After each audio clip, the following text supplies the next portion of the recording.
Alright, we're cheering, boys. So pause that shit. Pause that shit. Ba-da-dum. Dum-dum. Dum-dum.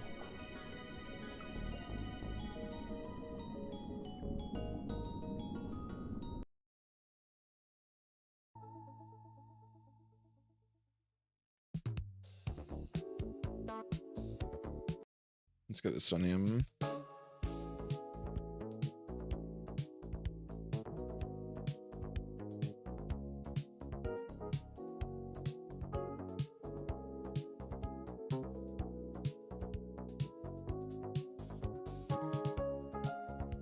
Alright, so where the fuck were we up to, boys?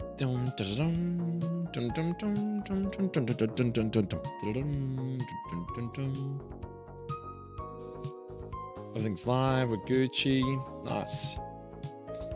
Starting to stream a bit late, but you know, whatevs. It's late anyway. Alright. I'm gonna go Conquerdome.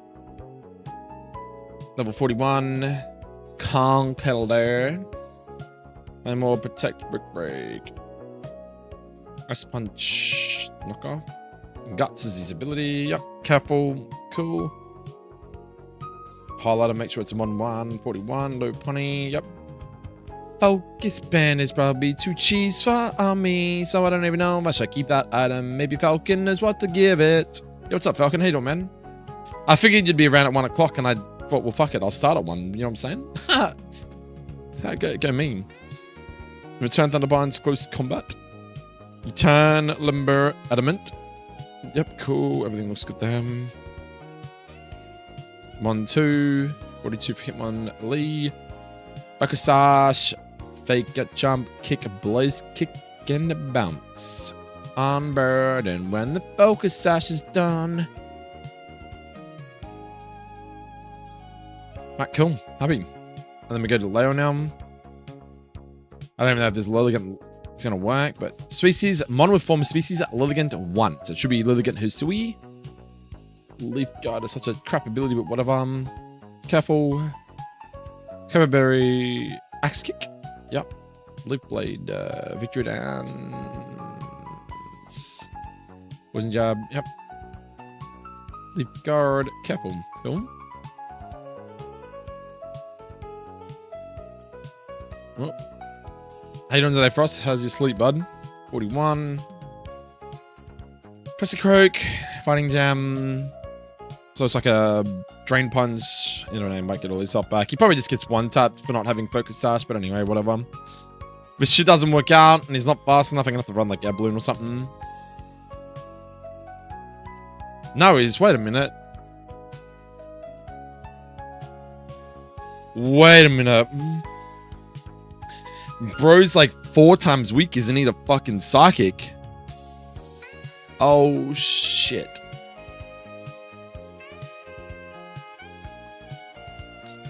I don't even know. Is it worth giving him a defensive item though? Fuck. 85 speed, man. I don't know. I gave him Jolie. But imagine at this point of the game, most people are going to have shit to outspeed it. Are you ever going to, like, do anything?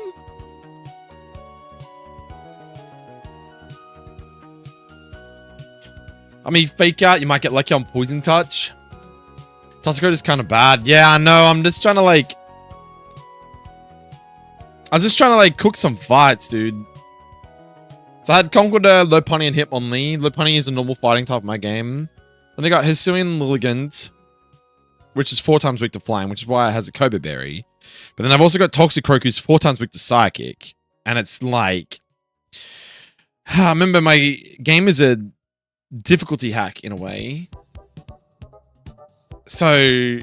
But these are just random trainers in a gym. So, like, my intentions weren't for them to be, like, by all means, super hard. But I still wanted them to be a little bit of a threat before you verse Chuck, right? Otherwise, I can look at other alternatives, but...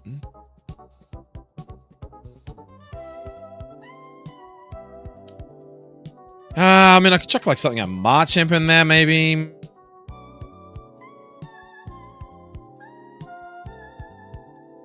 What other generations can I play with? Hariyama's kind of bulky. Slow but bulky. Hitmonchan's kind of mid-tier for speed. I think Lilligant's quite fast. So I could do something like that. Maybe like Hariyama. I really want to run Metachan, but Metachan's just such a low BST, man. 410. It's pretty garbage. Unless I gave an actual buff. Like, do I just overhaul this thing?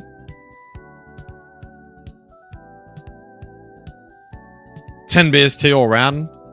10 HP, 10 attack, 10 special defense, 10 defense, 10 special attack, and 10 speed. So it's like literally, what's that? 470 BST instead of 410. And it's kind of even distribution.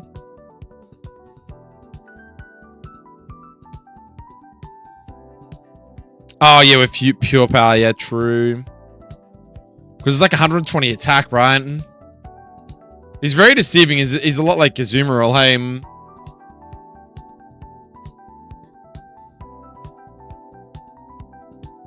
I mean, maybe I just put him there. Are you 4 times weak or anything? Not really.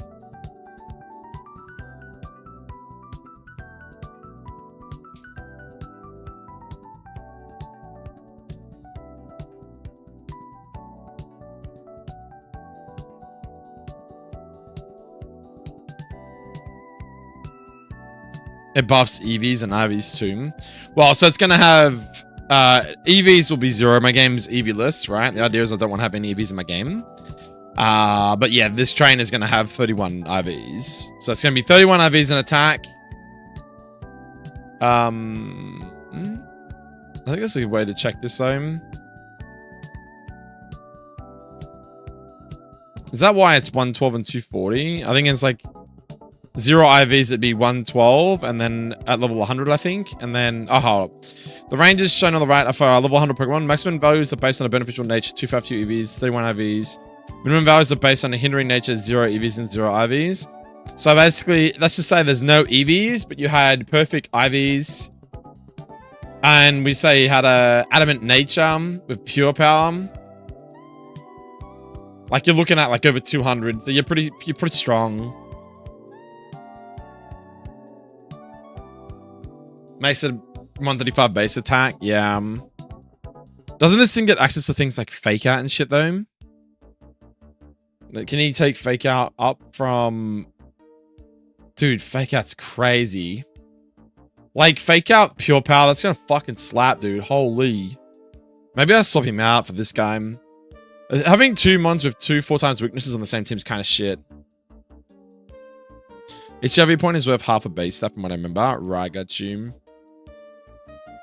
Let's have a look. This really looks like a paper. Like, obviously, I'm not going to run him as a mega because it's just some random trainer. Could run like...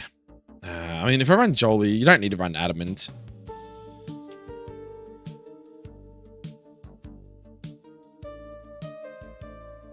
No, not Jolie. Sorry, it'd have to be... No, Jolie's right. Because he's mostly physical attacker, right?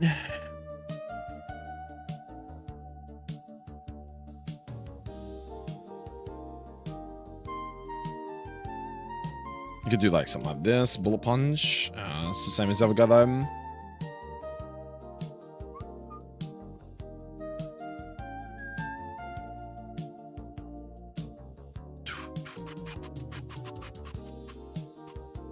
Can he be run as a special though? No, it doesn't matter.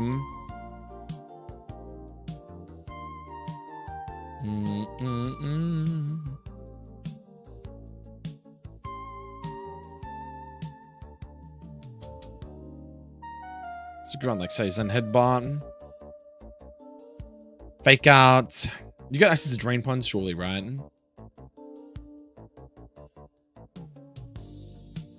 He does. But you're gonna get one tap though. I still think you're frail, right? What if he went Focus Sash, Jolly, Pure Power, Drain Punch? Like, what's your main weakness? Fairy, Flying. Have we got something that can cover those 2 typings? Maybe not.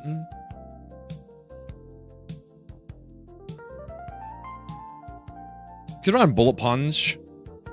Negates any fairy types coming in. With pure power, that's gonna hit pretty hard too.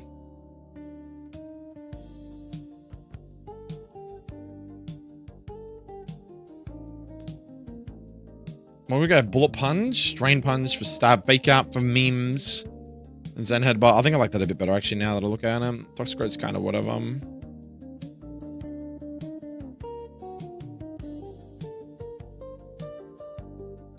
My initial thought is to always just sash something that gets one tap, so at least the glass cannon can do something.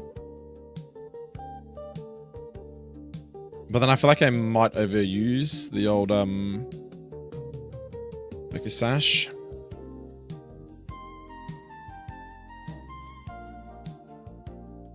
Okay, I don't mind that.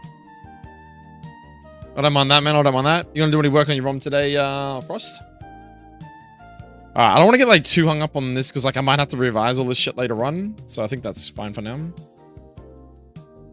Like, we have to like get people to play test, and then I got to determine if the team's too shit, are they too hard, and then revise them accordingly. Items as well, everything.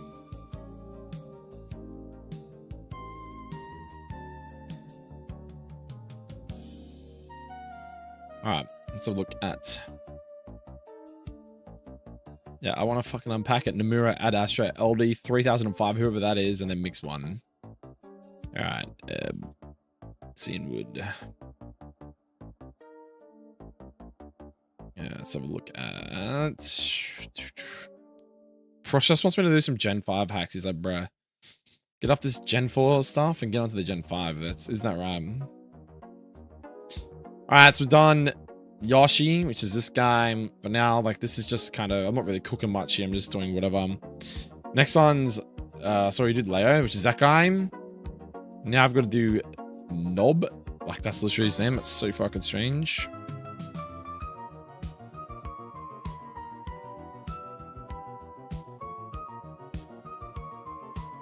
Black belt Knob. What has he got? March. Cool. So we can just straight off the bat leave a Marchamp. Be somewhat thematic to him. 42.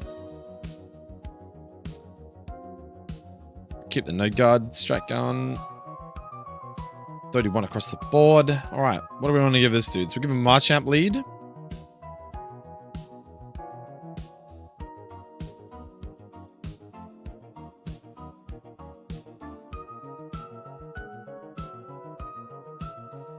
What can we do with Marchamp? No guard. He also gets guts, which is kind of crazy. I've already kind of did the gimmick with guts on Conquerdam.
Right. Does that mean I can use things like Fisher and it actually lands? Holy fuck, that's broken.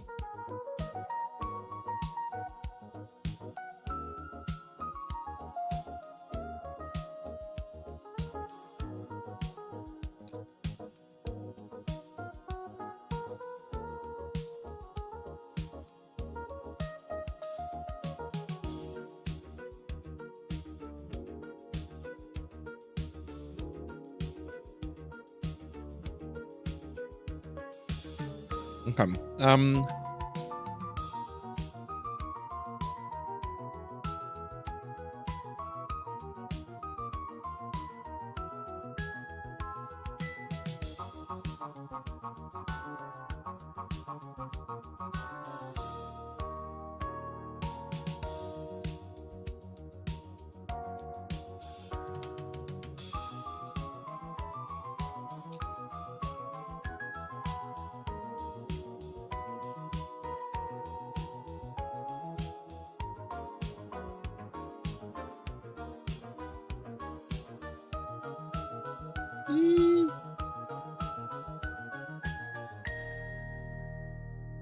We could argue maybe like Assault Vested, no garden, with like Jewel Chop, Comet Punch, and maybe Stone Edge.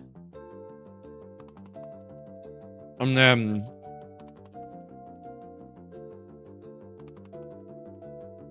maybe Drain Punch.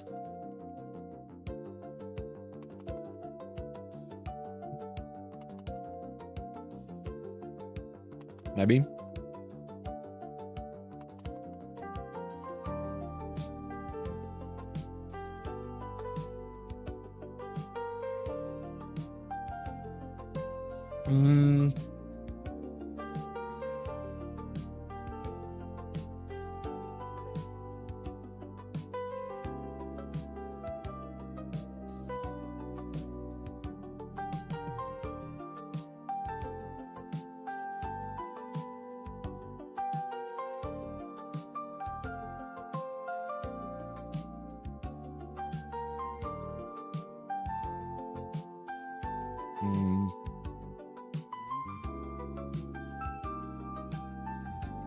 Find more guts. Is that the most common one, is it?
I'll go guts instead. I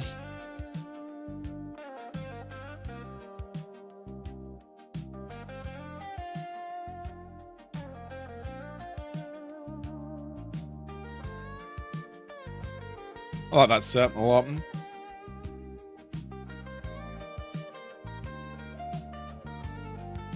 Now, the only problem with guts, though, is you have to be...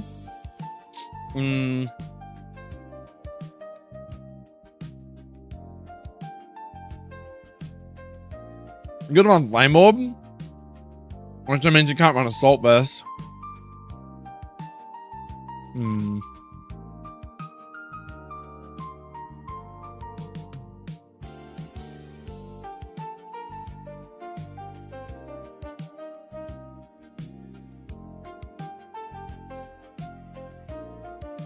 I think you have the sustain and you're too slow.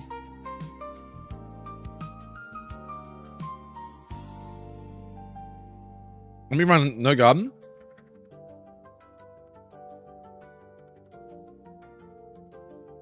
I think no guys Assault Vest.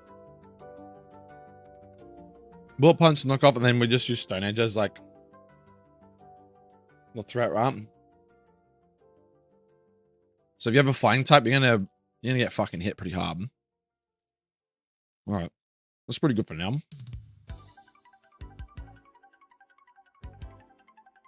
Oops. What else can we do here, guys?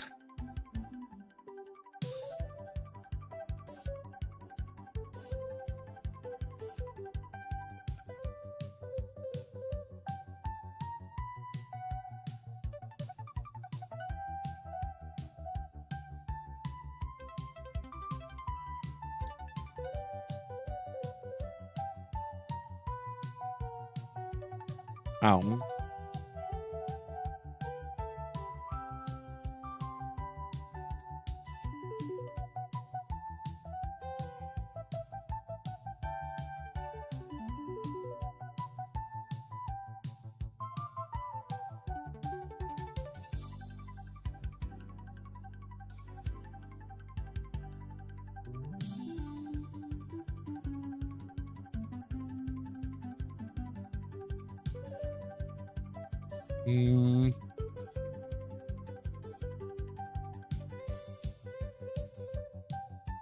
But llama's alright.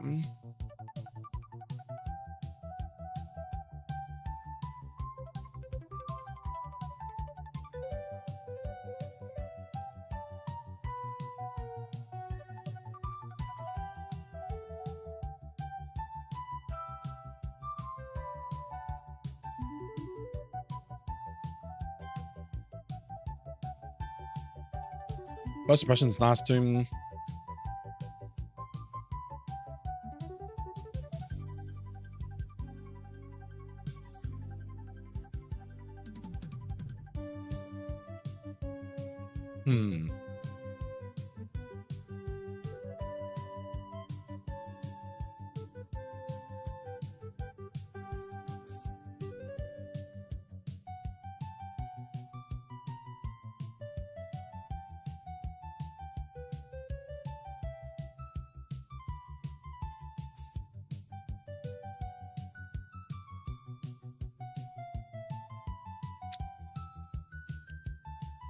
I put like Halucha in there, maybe?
Max shooting rock types neutral them.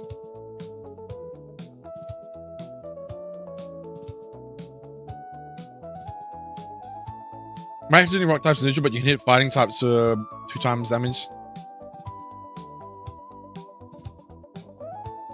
I say we do use them.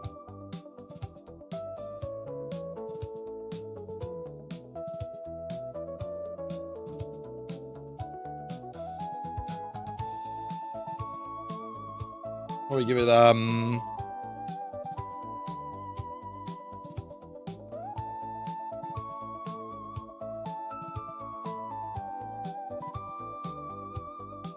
really shitty chippies. Oops, on my recording form.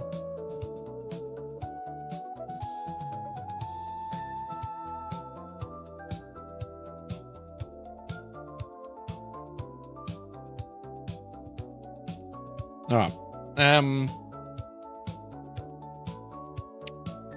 Lucha would probably... Well, they normally give him this. This guy normally just gets Sash most of the time, I think.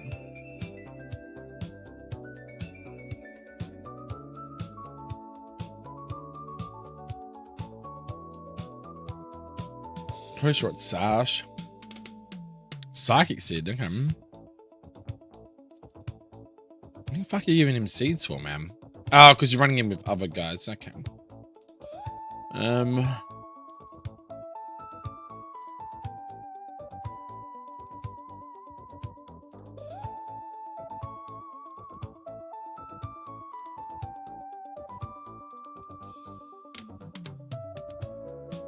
I see they usually run him on terrain, whatever.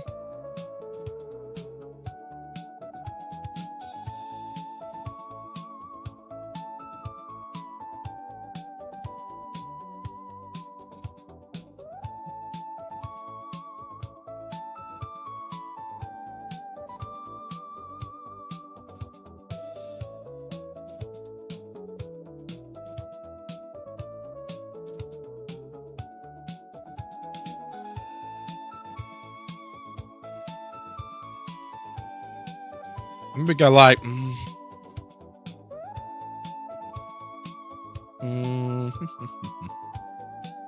What else can you be useful though?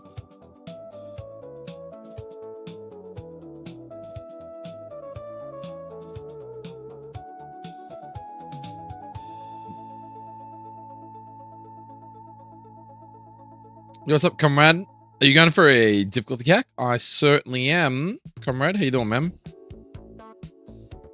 That's what we're developing. A HeartGold difficulty hack, my friend. How you doing? I don't want Dynamax. I want to... I mean, I do like that. Acrobatics. Sword stance. Man, do you give me flying press at this point in the game? I mean, you get a 36. But do you... Is that contradicting the acrobatic stuff, though?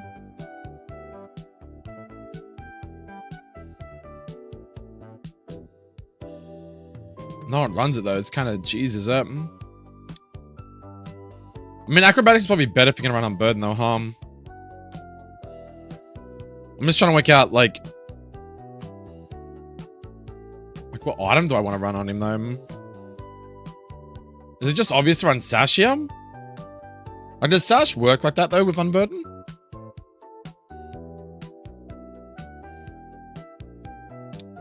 Like, it gets consumed and then it...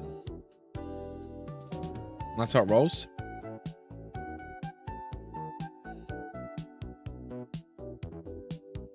Flying gem. Yeah, that's something else I didn't think about.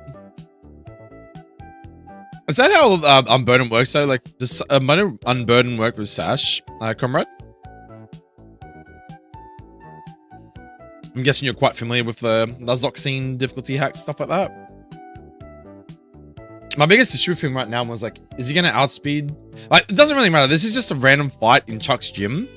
I'm just basically willy-nilly putting in like random trainers to what are you doing, puppy? Putting in trainers to fill up this gym. So right now I've got...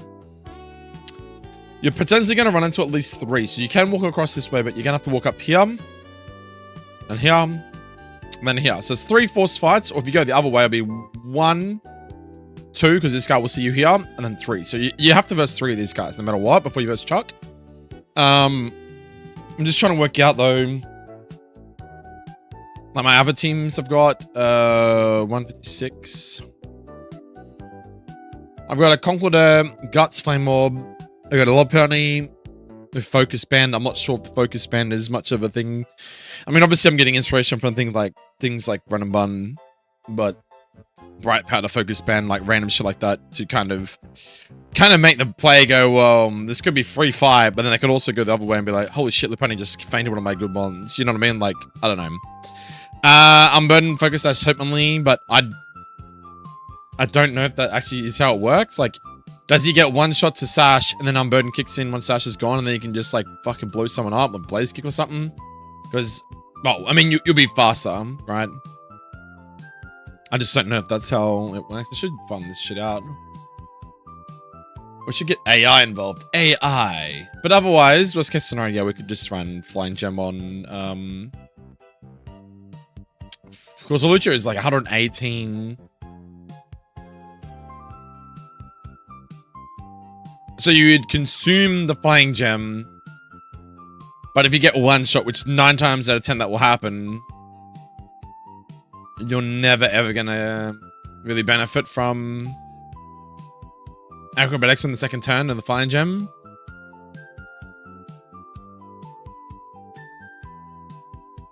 Because you're so frail. Oh, it does kick in after it's consumed. So wouldn't I be better off running Sash on Hulucha then? Like, I don't know what hacks you've played, but like, my interpretation is kind of like, if you run Sash, right, and you're faster than most mods that you're going up against. I remember, like I said, this is not meant to be some hard fight. Well, it's kind of is, but it's not meant to be hard. I just want the player to be able to have to just think about it. They can't just walk into this fight and be like, it's just a cheesy Holucha. It's not going to do anything. Next minute, you put it to Sash and it one-shots you with like acrobatics or something. You know what I mean? Like on the next turn, because it's going to have Unburden. It's going to outspeed everything that you throw at it. Unless you protect. Or it doesn't matter because it's still unburdened. Unless it switches out or you're faster and kill it, it's probably KOing your mon with something. You know what I mean? Like, so I think we run acro for the focus / unburden strat.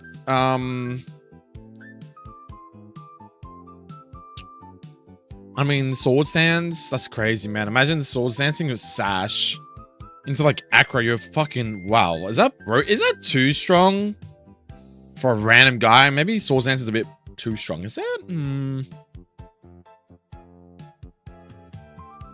Because it's basically like a guaranteed setup, and then you outspeed everything, and you can like one-shot shit. Unless you have like a really bulky rock type, I guess something like Bastiodon, something that just completely walls it.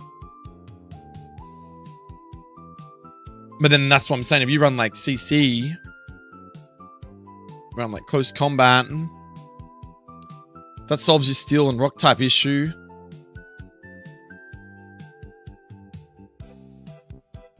I mean, we can just leave it there, and if it's too busted, I can obviously nerf it, but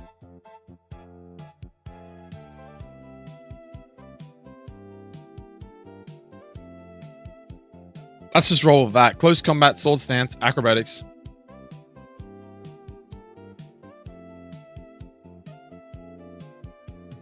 Plus the boosted acrobatics should kill. So it's going to be a boosted acrobatics, but because you're using the gem, you're not going to get the double damage that you would normally get from acrobatics, correct?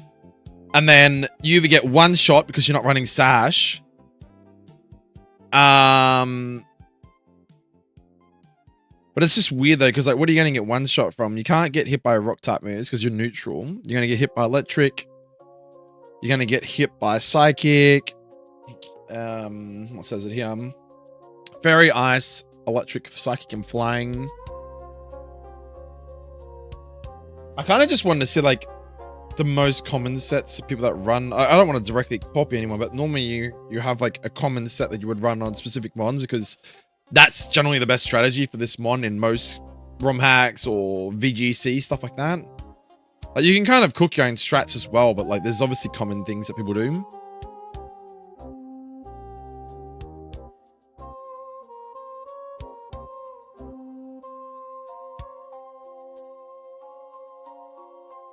Oh, really? It's that fucking busted. Okay, alright, well, let's just roll with it then. Fuck it. I didn't realize that how it worked, dude. Holy shit. I thought it was like, you use a flying gem and acrobatics for that turn, and then your next turn you'd get the double damage from acrobatics. But what you're saying is, you consume the flying gem, and then because of that, you now have the extra speed because of Unburden. And because of that, acrobatics is also now double damage. So you're basically getting double damage, your extra speed, and you're getting the boost from flying gem. Holy shit, you're pretty much 100% fucking one-tapping someone. And the only way this dude is ever dying is if someone outspeeds it, and it's got 118 base speed, which is crazy. Fucking crazy. Okay. Don't really want to run... Is there anything else I could run?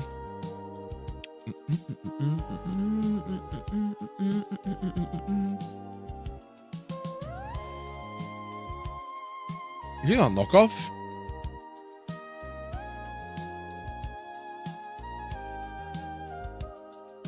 Let's just get like something for psychic types too. That's pretty crazy, comrade. Holy shit. U-turn, Exizorm.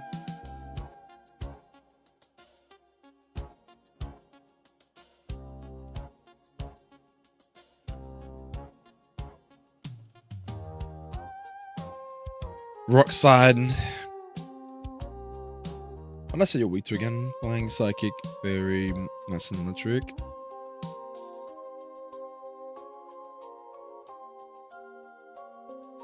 I mean, acrobatics into all the things that are good against you are fine.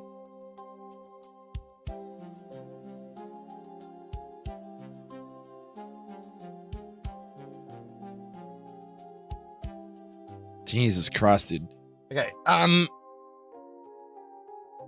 that is kind of nutty, boys. How about we just go...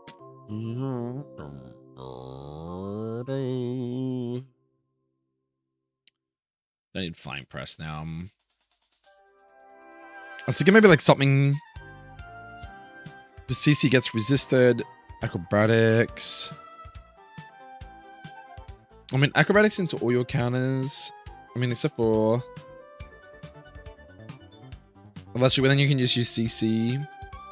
But then you're not going to consume the flying gem. So I guess it makes a player force.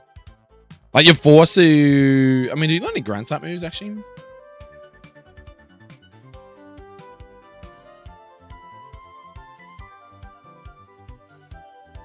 Yeah, dig.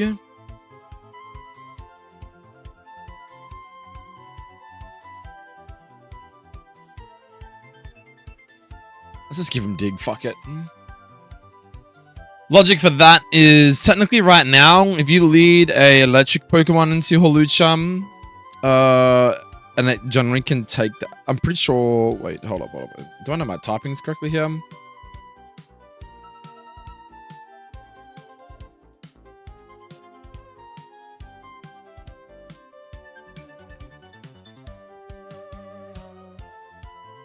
Yeah, so I thought. So flying is ineffective into so like if a electric type Pokemon come out and you went to use Acro on it, I mean it's flying gem boosted and it's doubled, so you may still do a decent amount of damage, but it's resisted, right?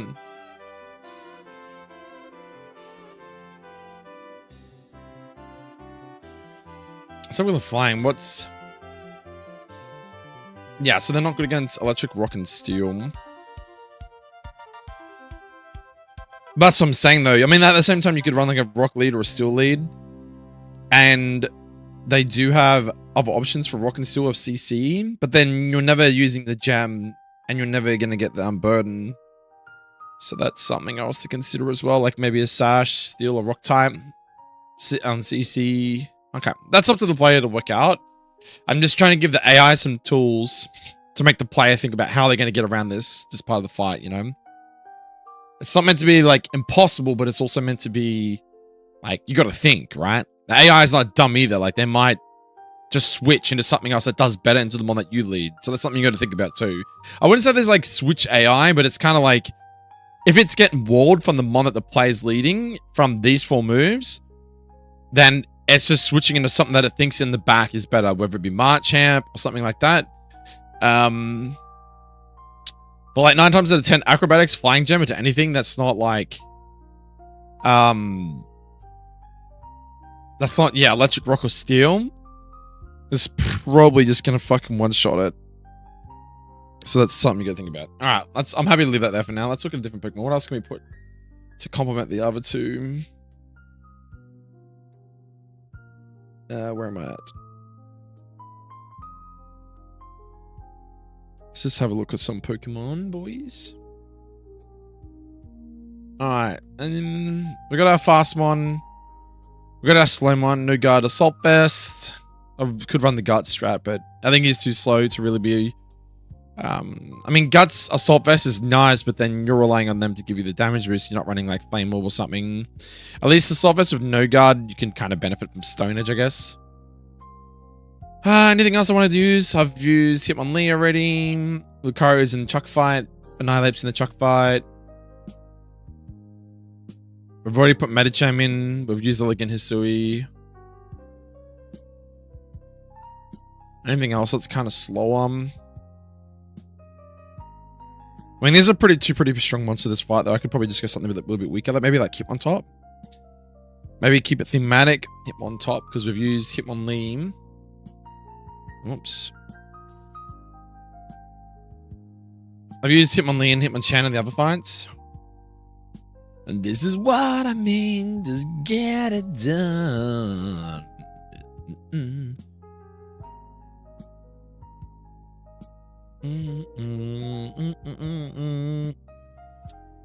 Breloom. Yeah, Breloom's not a bad option too, actually. Let's have a look at Breloom while I'm here.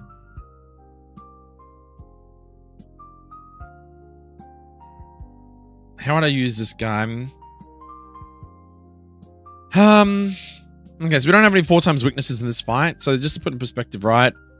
I have these other two fights, we have 4 times weakness on the Ligant to flying. The other two are fine. And then we have, no, you guys are fine. Normal fighting, fighting. So yeah, it's just a 4 times weakness. So we could, I just didn't want to like get someone to come in and have 3 mons that are all 4 times weak, and then someone just leads with a flying type and just sweeps him. You know what I mean? Like something fast, like Staraptor or Talonflame or something like that. If they ever get like access to those sort of things, because then it's easy. Just sweep the fight. Like I want it to be a variety of Pokemon that you can't just get them on and just sweep all 3 of them. You have to actually think about, well, hold up, this dude actually threatens them on that I could lead with. So I might be able to bring him in later, but I need something else to kill Hawlucha first. You know what I mean? So, Hitmontop and Breloom are decent options. I'm just trying to think of like what's better for this fight.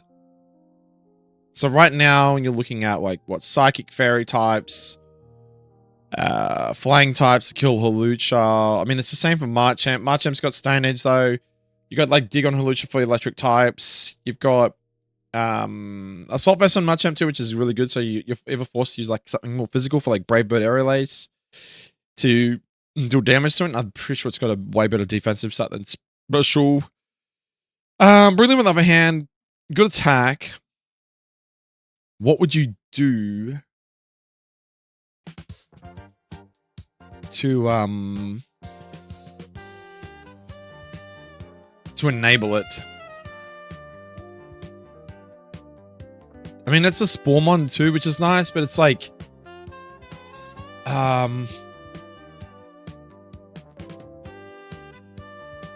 mean, what is it? A mid-tier Speedmon for Spore? It does have things like Mach Punch, which is always nice.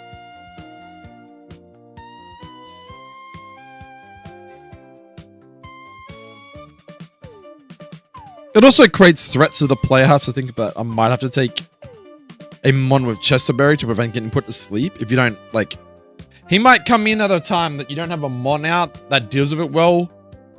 Even though obviously Flying Type is going to deal well into this gym anyway.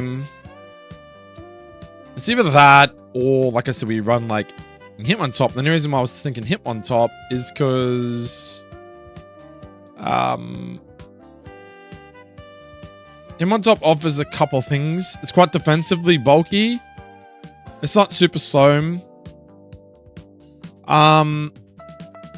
It offers either Intimidate for a more of the defensive strat for this team. So if a physical one comes in to do damage to these two and this guy's alive and the AI is smart enough, it should possibly switch into him to get off like a free Intim or something. You're still probably going to cop a decent flying move, but give it a Sash and also give it Mach Punch and Technician. Yeah, see, that's everything too. I could run like an offensive Breloom, or I could run like a son of a defensive Hitmontop. I can even run like defensive Hitmontop with Technician as well.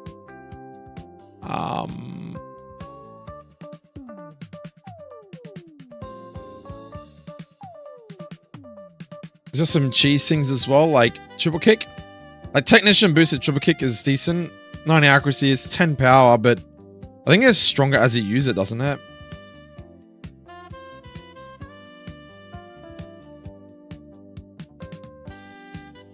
Yeah, so like Technician is kind of broken on that. It's like 90 accuracy, but I mean,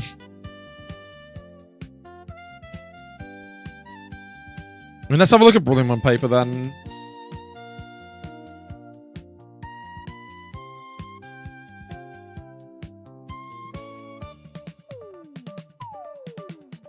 I do like Poison Heal, but it's really hard to get that off unless you kind of have like a very limited dex at that point of the game, and there's not many access, like you don't have a lot of access to flying types, because you know it's quite easy to just get a flying type and just like one shot it.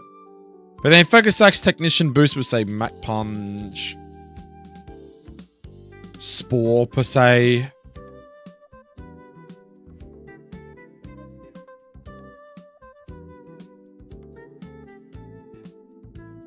Is there any like physical grass moves that are low? You can run something like Bullet Seed.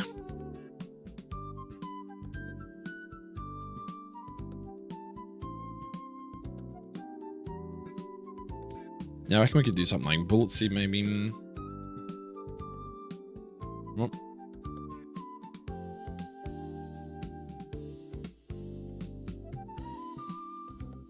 Spore, bullet seed, Mac punch.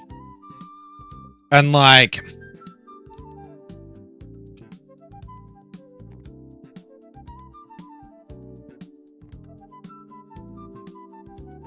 even like aerial, it's like, what's your main, like, let me think for a second. Like, what's your main counters? You got Psychic.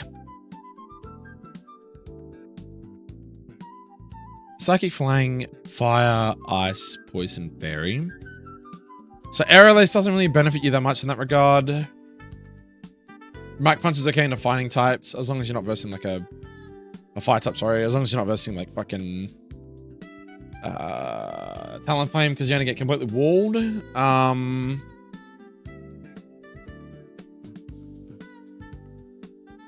Pounce is kind of useless as well. Maybe something like Rock Tomb. Rock Tomb will also give threats to things like that. Grass counters Brilliant Spore. Yeah, that's fine. Because like, if a grass type comes in and it can't get spored, at least it can use Mac Punch, and at least it can use Rock Tomb, right? The only reason why Rock Tomb would be kind of garbage is if something like Toadstool come in, because obviously ground resists rock. And then you'd still have Mac Punch, so you'd still be able to do something to it without being completely walled, right? So what I generally try to do is I try to work out what the counters are to each mon, and then try and give it a move that either does neutral damage or super effective damage into those mons, so that the player can't just completely whitewash the team, you know what I mean? So the thing is now, like Rock Tomb kind of checks out things like Talonflame, things like that would normally wall its other two moves.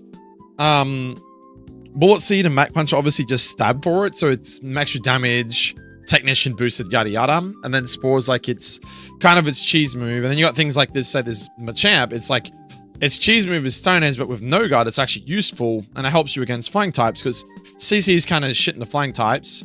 You know, Bullet Punch kind of counters. I mean, obviously, close combat's good. You know, your rock Pokemon, stuff like that. Knockoff is decent into your Psychic counters, and just knocking off their item is really good. So that's generally how, I think that's a pretty good team. I think I'm going to roll with it. I think that's, you know, it's set up in a way that it's, I can leave him on top there for another team, because I've got to build one more team yet. I think that's what we're trying to do, is just trying to have like somewhat balanced teams that aren't super one-dimensional, that someone can just come in and just fucking slap it and not even, you don't, like, they're spending like 2 minutes on prepping the fight. I don't want that, but I don't want them spending like 20-30 minutes on a random 3-battle fight, but I still want them to calculate just a little bit. You know, obviously the main fight's going to be like gym leaders, optional gym leader battles, stuff like that. But, you know, if you've played Run and Bun and stuff like that, you will see that a lot of fights aren't just generally pushovers, and you'll have some sort of synergy between them. But for like things like this, where it's meant to be more thematic, I just roll with it like this. But like if it's like, I don't know, like a Team Rocket member, I don't have to just give them like all poison types or all flank types, whatever. I can kind of mix it up and have things so it's like, oh, well, this Golbat, you know, it's getting slapped by, I don't know, an electric type like Electabuzz or something like that, right? But then he could also have a ground, you know, a resistance to something that would destroy Golbat. So then there's always that opportunity, if the AI is smart enough, it will switch out, it will get the immunity from the electric Pokemon hitting a ground type, and then it gives, the player has to rethink their strategy. They go, oh shit, I can't just sweep this fight with one Pokemon anymore. I have to either switch out myself, which then gives the AI a chance to attack you, so they get a free hit. So I'm trying to treat it like as if you're like playing VGC, but you're also thinking from the player's perspective and the AI's perspective, and you're trying to collate somewhat a hard fight so that the fights aren't just pushovers, but then you're also trying to scale it to the point that it's not overcomplicated, not too hard, not too easy. You're trying to find like that middle ground where it's like a fair fight on both sides, but there's also risk for you, and that's why I guess items like Focus Band and Bright Powder, that's things you got to think about. It's like, well, shit, how do I kill this thing? It's got Bright Powder, it's got Focus Band. It's like, they're not the greatest items in the world, but it's a factor that you got to think about. Pushover fights lure players into false senses of security, which makes boss fights harder as a result. So, just out of curiosity, what games have you played, comrade? Like, what ROMs have you played, bro? I appreciate everyone that's tuned in tonight, though. Thanks, guys. Make sure that like button, that sub button, too, if you're into this sort of content. So, like, look, for Holuchum, like, let's be honest, 118 base speed. Are you ever getting outsped by anything? I mean, I feel like there's enough damage here. I feel like maybe you just go for speed. I feel like the damage output. Oh, but hold up. What if you've got to use stick or close combat, though? Maybe Adamant's slightly better here. Maybe Adamant. Do you want to give you Adamant, though? Because then I'm taking away from Breloom. I can give Breloom like a... Breloom's kind of slow, huh? 70 base speed. I can give Breloom like a speed nature like Jolly.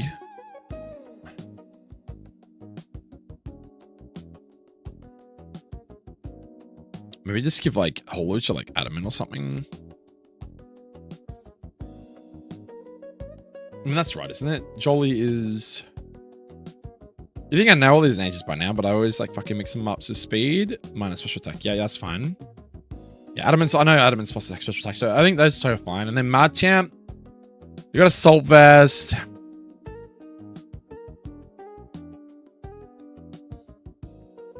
Volwide 2, Radical Red, and Emerald Kaizo. Damn, son. That's cracked. How is Emerald Kaizo? That's one I've never played. I've played Radical Red, and I've gotten to probably... I got past Sabrina, maybe Koga? No, I just fell short of Koga. I fell short hardcore mode to the second repeat fight with Misty. I think I lost to the fucking Gorbis in the end. It was a fairy water type Gorbis and I miscalced on it. And it set up and destroyed me. Kind of sad. Alright, Machamp. Just keep in mind, guys, these fights might have to be play tested. And if they're too easy or too hard, then I've got to scale them accordingly. Alright, Machamp. What do we got? I mean, you got 85 special defense, and you're going to have Assault Vest, which is like 1.5 times on that. So that's basically, what's that? 42 and a half on top. I think we just go like a defensive nature. Because you're going to be possibly copying things like air release and shit like that. What if we just go like Impish? Yeah, I think like Impish is nice. Let's go Impish. I like that. Let's roll with that for now.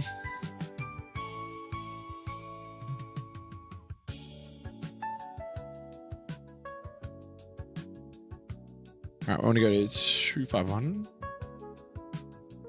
Dude's literal name is Knob. What a name. Oh, shit.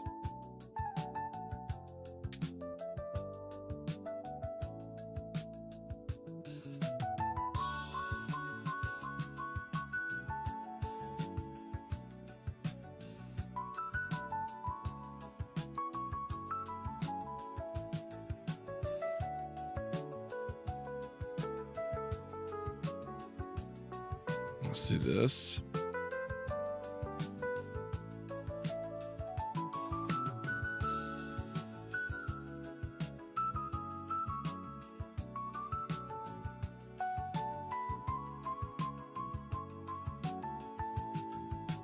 Okay.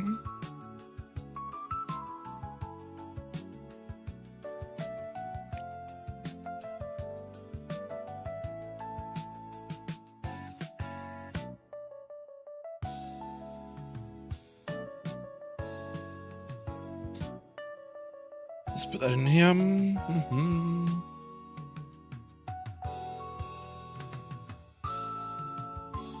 2, 42.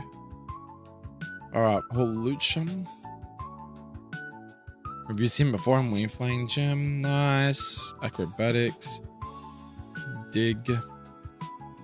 Sword Stance. And then Close Combat. Ability Unburden. Nature Adamant. Loom. Look at Sash. Imagine if I ran ban on this thing and you could just never kill it and it's like constantly fucking like It's constantly like spawn your team. That'd be so busted, dude. Holy shit. Bullet seed, ability, technician. Nature Jolly. Okay.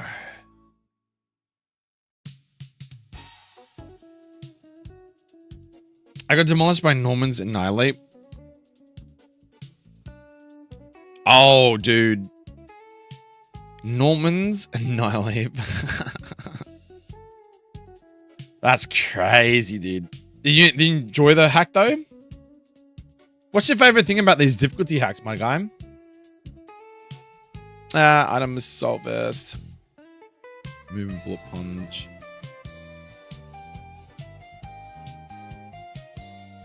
Knock off.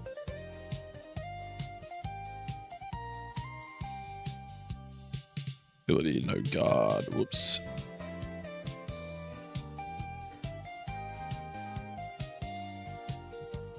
Alright, we have a team 42. Yep. Make sure I didn't fuck anything up.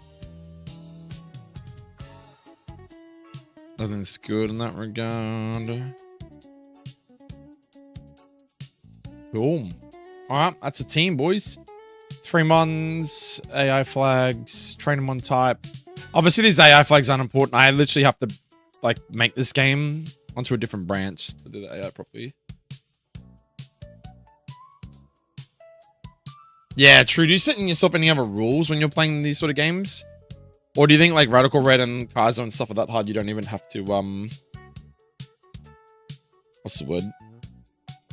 You don't have to set extra rules. I know some people set extra rules. They're like, we'll play a game and then they're like, all right, well, whatever Pokemon I caught in this game, I can't use them in the next game sort of thing. Like they'll say, oh, I caught Primeape on my like Radical Red run, so I can't use it in my Emerald Kaiser run or something like that if it comes up as an encounter. Like just random shit like that.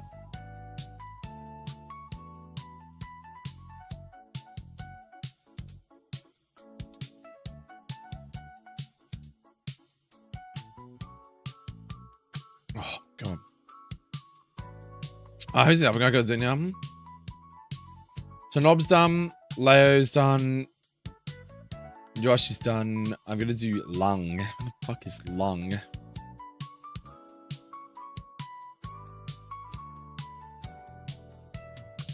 Oops.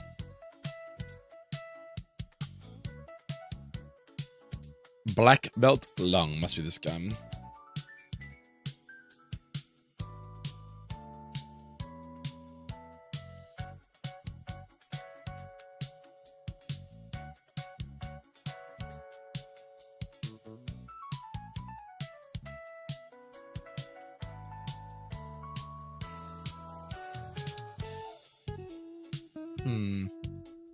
So, I mean, I could just use, I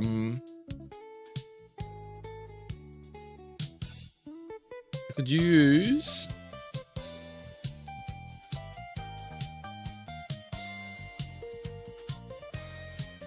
what's his name?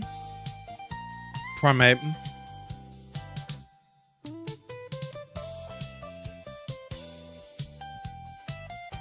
I've got Annihilate in the main fight with Chuck. I'll show you Chuck's team real quick. It's like my first cook with Chuck, but... So Chuck's rematch team is literally Medicham, Hitmonchan. Oh my god, he's got a track. This is Game Freak's original team. Thunder Punch, Track, Psycho Cut, Hard Jump Kick. I didn't make this team. This is the original rematch team for Chuck. Let me just have a look at it just out of curiosity.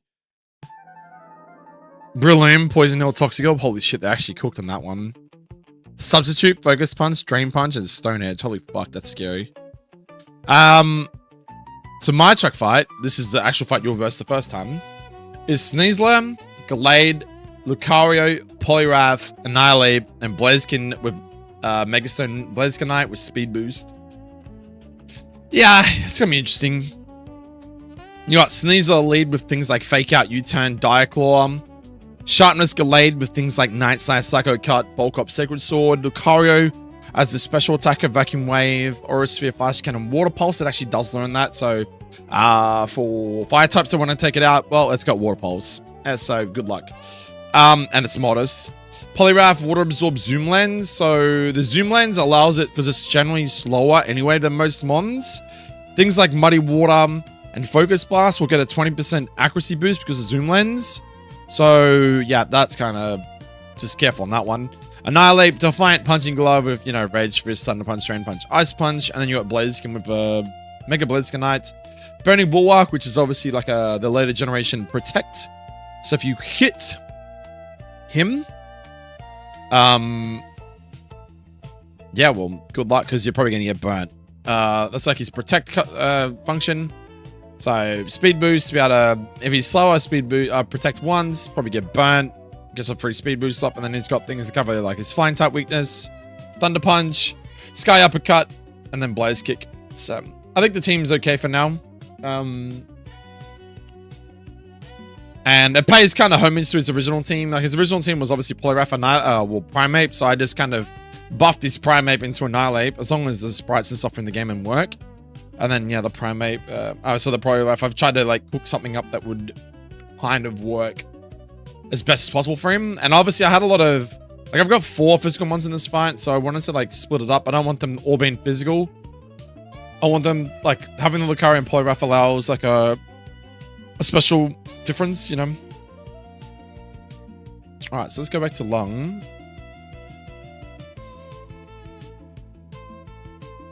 All right, so we got Black Belt Lung. We got Primeape, which I think we could just leave that for now.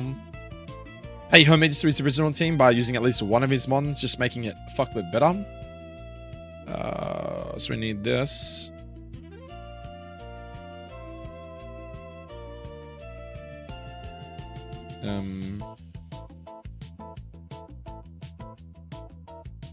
How do I want to do that? Go Pokédex.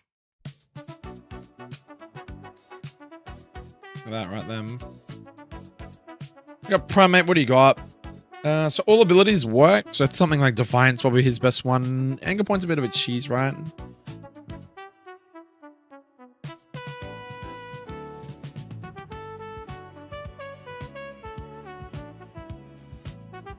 That's too much enchant. So I think personally, like Define is probably your best ability. Prevents people from like intimidating you and such. How do I make you strong enough without getting one shot?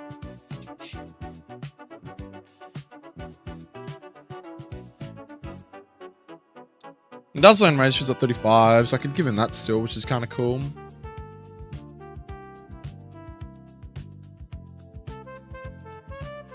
And that's kind of cool too, I like that.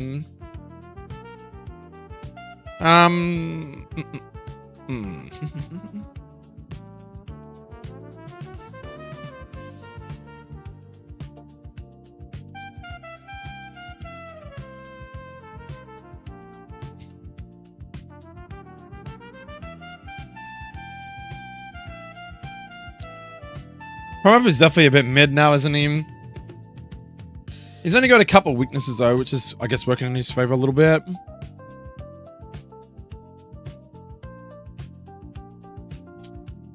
mean, you could do the same thing again, running with Assault Vest, but then it's like, you're still kind of susceptible to things like Aerial Ace, Great Bird, physical moves like Zen Headbutt. Is there any like physical fairy moves that I'm not thinking of? Generally, because your HP is quite low as well, so either you just want to be super fast and you just like one-tap something. I guess you could just come in and just... You're never really going to utilize Rage Fist too much because you're just not going to take a hit.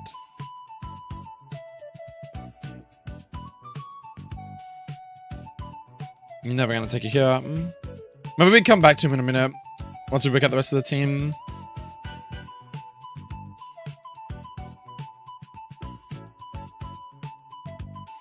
I think Hitmontop. We gotta give Hitmontop a shot. I think Hitmontop. Do I want him in the back? Actually, might be better.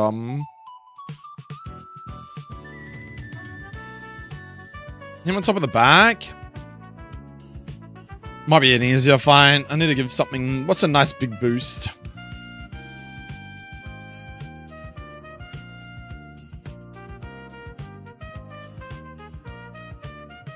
What's a boost here?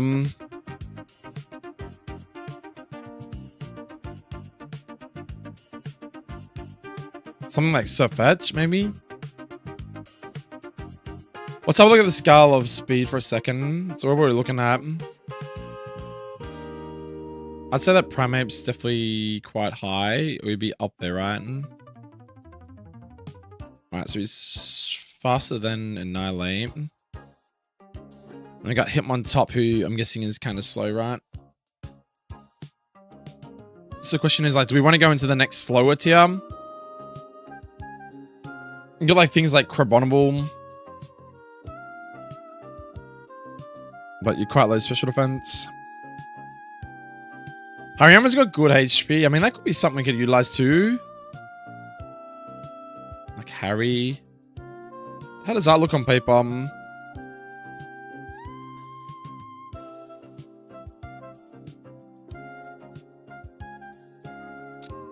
Like Flame Orb Guts.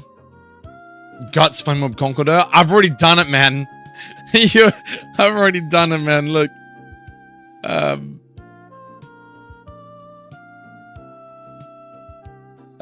No, sorry. Where is it? Right here, man. Conqueror, Guts, Flame Orb. Already done it, bro. Protect, Brick Break, Ice Punch, and Knock Off. But, good suggestion, man. Great minds think alike. What was this one again? This was 159. I could do the same gimmick again, and we just do a Hariyama with the same sort of strategy, like Flame Orb, Guts. But like Sheer Force is also nice too, right?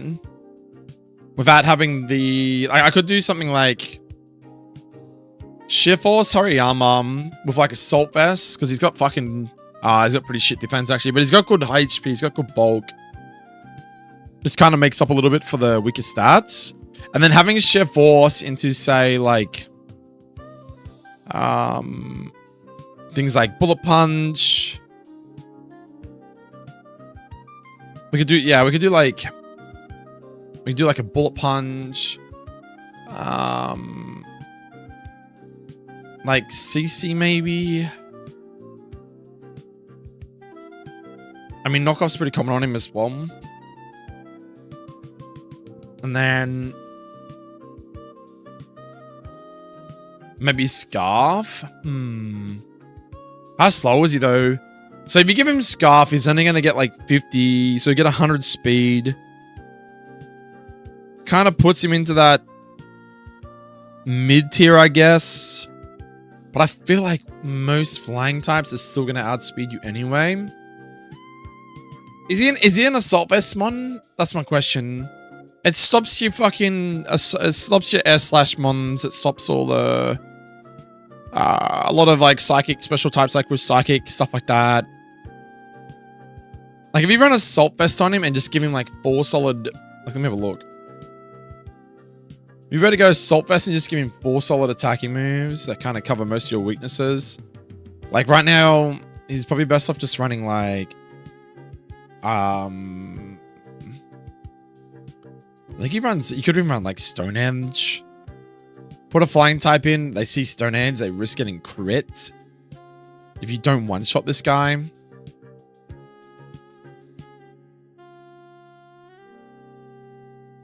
You could even run just Rock Slide as well. I think the most common one would be just to run Rock Slide, because you could do something like that, and then just same thing again. Give him like a generally decent defensive nature, like Impish probably. Like you just go Impish. So what that does is it kind of boosts his defense a little bit, because like then they're like, well, we can still use a defensive, a physical mon like with aerialates or whatever, but it's not going to be as strong because you're a bit more defensively bulky now. His Assault Vest might be enough with his HP to live at least 1 flying attack. I'm not sure yet. No calcing it. But because he's slow, you're never going to like...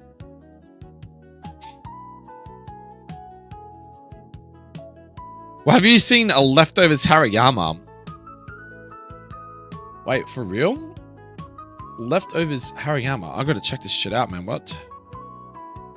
Is there a good place I could look at other people's thought process, I guess? Fuck off. Oh, yeah, you're right. Shit.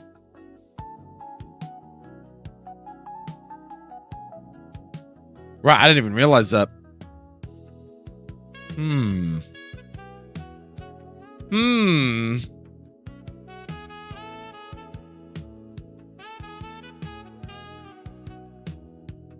No, didn't even work.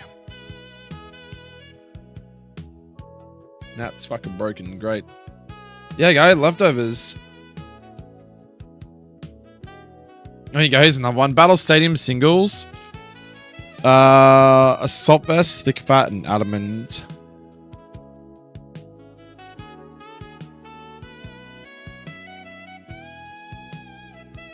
Well, they can put EVs in though. I'm not putting EVs into my Pokemon, so.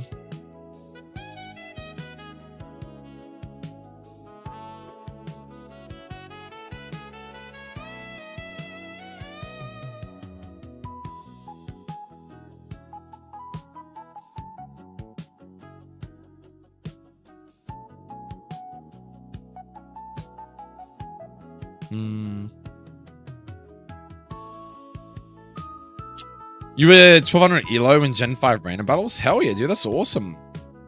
Do you still do regular battling and stuff like that now? Like, do you do showdown and stuff like that, or? What the fuck is this, man?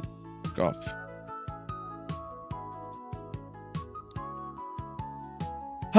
Okay, so if you were to do something like that, like, let's say you were to do leftovers, for example, how would that work? Are you ever, like, running a protect?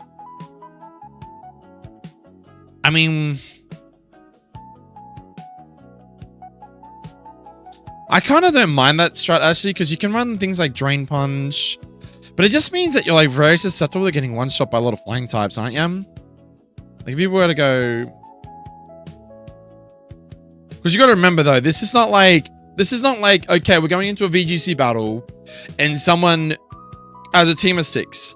Now, there's a chance that they bring their fire-type Pokemon, so running Harrier with Thick Fat is decent, right?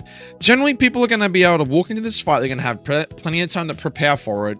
So, running like Thick Fat and stuff is like, it's only good for VGC where they have to bring 3 mons or 4 mons, whatever it works out to be. And you don't know what your opposition's bringing, right? Whereas in this, you know what your 3 Pokemon's, like what the opposition's Pokemon are. So you know that it's going to have Guts or Thick Fat or whatever it is. So you plan around it. So if you were to run Sheer Force with Assault Vest, I just feel like it negates like half of the player's options. They can't just go, I'm going to go pick a flying type with Air Slash or a flying type with like any sort of like Air Cutter or like a special move. It can still do that, but it's going to take more effort to kill the same mon now. I personally like Drain Punch a little bit more because you'll be able to sustain off that. A lot of flying types are still normal flying, so it's neutral damage. Rock Slide, if you think you can if the AI sees it can one-shot or two-shot it might go for that as well. You could always go like a Rock Slide into a Bullet Punch if it sees kill, because it's priority. And running the Sheer Force will give extra damage. It just means you won't get the flinch on Rock Slide, which is fun, because you're slower anyway. I don't mind that set the way it is now, but I also understand how this stuff works in VGC, but it's also based off like you not knowing. Like, you know what their team of 6 are, but you don't know if they're going to bring these 4 or these 4 or these 4. Like, you don't know yet. Whereas in this, you're planning for the fight before you walk into it. So, like, you want to try and beat this guy. So, it's like a puzzle. You're like, well, okay, well, you know, his Rock Slide kills most of my squishy flying attackers. His Assault Vest means I got to bring someone that uses Aerial Ace or Acrobatics, something that's more physical. He has high HP, so he still might take that hit. And I might get one shot from Rock Slide anyway, because of Sheer Force. Like, these are things the player has to calculate. I think that's a decent set for now. That's someone you probably can run so many different ways. So I'd say for Primate, you just want this thing to be fast because the other 2 are kind of slow. I haven't really ran much in the way of Scarves and stuff yet. This is like pre-Chuck, so I don't know if this is this part of the game where I want the AI to be running those sort of items. Because then you can kind of cheese it as well, though. Get it locked into a move with Scarf, and then you can just switch. But you can still run this thing and say Jolly, so it's fast, and then just give it moves that would essentially benefit it, you know? Like, I'd say something like knock off for your psychic type counters. It actually gets fucking Night Slash, dude. That's kind of cracked, actually. You know what? Let's see if that is shot. Night Slash. So it threatens your psychic counters now. That's very tight, so I don't think you really have access to any steel type moves, do you? No.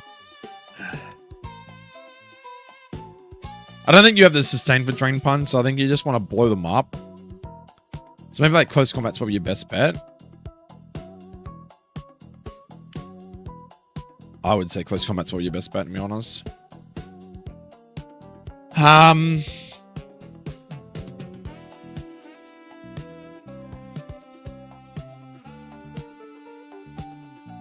You get a flying type coming in. I think Thunder Punch is slightly better, only because Corvus Squire, stuff like that.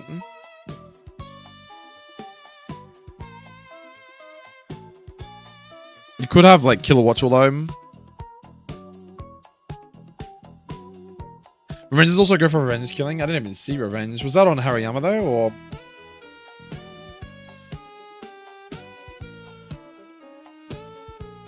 Like, I'm probably thinking a little bit mainstream, whereas like a lot of these other things, like I'll show you something, right? Let's have a look. I do have this saved and I don't look at it very often, but sometimes when I get really stuck, I like to just get inspiration. So I do look at, say, something like this. All right, so let's have a look at Primate. Has he got any Primates in the game? He's got one Primate. What's he running? Primate's running Cross Chop, Stone Age Knight / Focus Energy, right? So let's have a look. Why is he doing this? So Jolly, because he understands that he's quite squishy, so just being fast and blowing something up is fair. This is Run and Buns docs, right? So we're just looking for inspiration. I've already had Knight / CC them. Mind you, he wouldn't have CC because he's only level 25 in this one. Cross Chop. I guess it's kind of whatever. Focus Energy, I guess, just to create risk for the player, because you never know, it could go for Focus Energy, and now it risks critting you and killing you. Stone Edge to counter your flying types, and then Knight / Psychic, so that's fine. I wasn't sure about Stone Edge, because I'm not sure on chance of it missing. I don't know if I like that a lot. I mean, I do understand why he's done it, because it's better to hit like 100 with a crit chance on... But then I would probably look at something like what is it? 100, but it's 80 accuracy. I just got to double check. I haven't changed the accuracy on it, have I?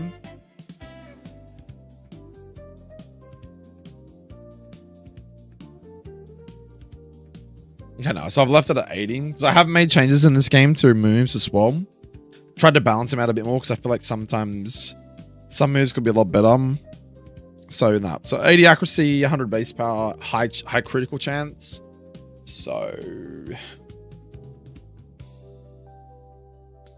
that is something, but I'm thinking maybe leaning towards Rockside. But Rockside's like way more sufficient in like double battles, right? Rock Tomb you can't really utilize that well because, well, I mean, if you want to be faster, but most of the time you're just looking for like a big kill, right? You could probably argue that Ruby Rockside might be the way to go here. I mean, it probably is better to run and take the risk on the accuracy, because like 80 accuracy is still pretty decent. Okay, that's fair enough. What would I give for him as a fourth move? I contemplated like something like Rage Fist, but I don't think you're going to take a hit to be able to utilize that properly.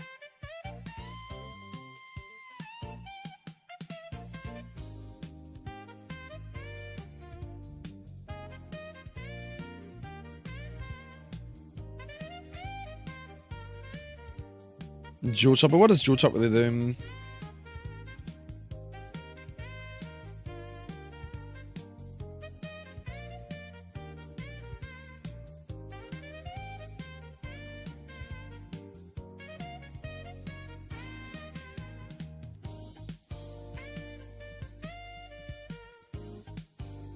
Could do cheese things like Swagger as well, that's kind of cool.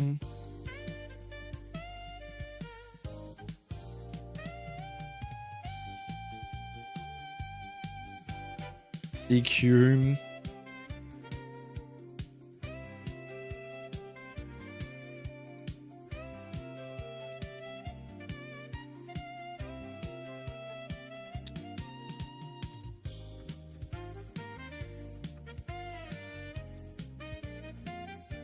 Do I really want to run close combat here?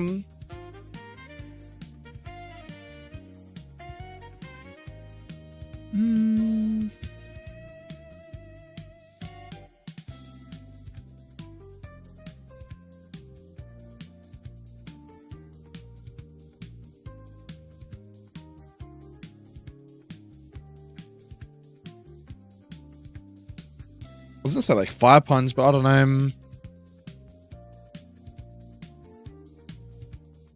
What's another move I can give him? Like Rock Slide, Night Slash, Close Combat. I'm not really into the cheesiness of like what they've done with the focus energy thing, but it's just a great threat to make the player go, well shit, what if he uses that and I don't one-shot him, then he can crit me on the next turn. Like I could do something like Swagger. You either run a person bearing or you risk it, I guess. Swagger's kind of cool. Because I guess a lot of the time you want to kill this thing with a special attacking flying type anyway, right? Or some with sucky type. So maybe we run Swagger as just like a bit of a cheese move. So if the AI sees that it can use Swagger and confuse you and gain an advantage, happy days. Obviously we'll play test this fight, and if it ends up being kind of shit, I can just drop that move and give it something else. But I generally like to run, unless it's Assault Vest, I generally like to run at least one status move and not just 4 attacking moves.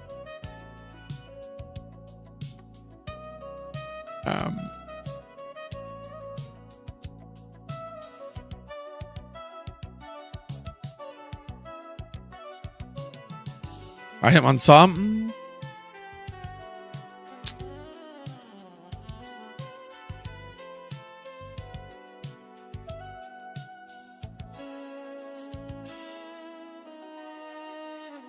The fuck is he?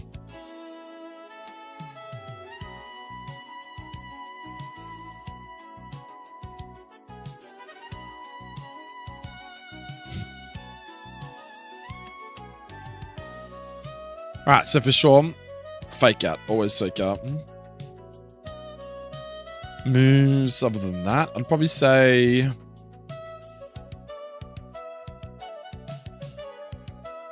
giving me a signature move, one up. Triple kick.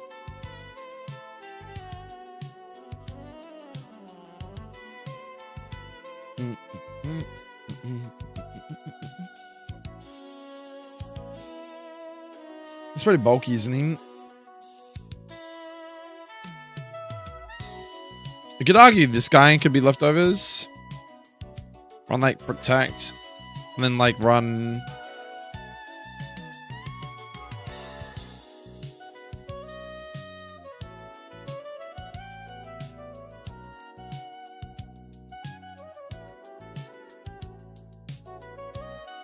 Ice Spin is kind of cool. Kind of sucks with the Talifame and stuff, but you could run Stone Edge, I guess.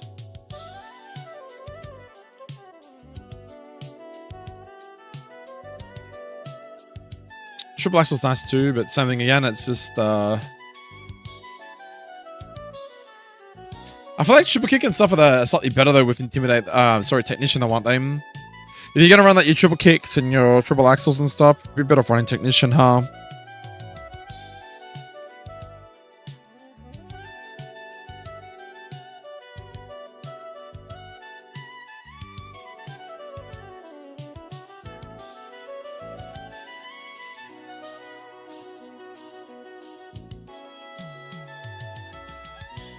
Is that even a thing?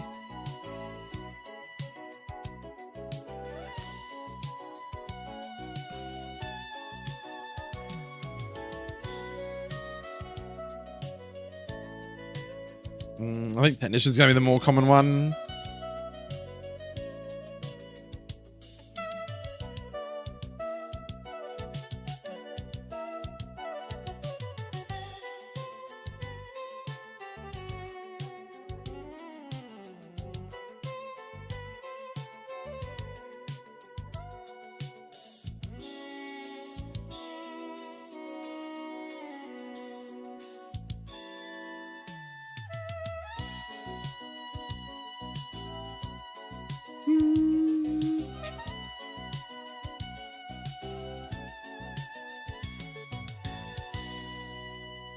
Yeah, I like that. Intimidate, leftovers, that's nice. I do like that. Something a bit more on the defensive side. I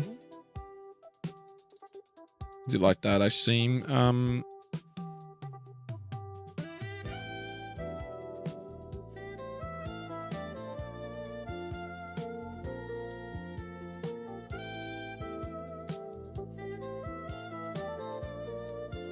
A lot of the time, these guys are just running Technician, though, aren't they? Leftovers Intimidate. Here we go. Robinson, Foresight, Protect, Close Combat, Low Kick.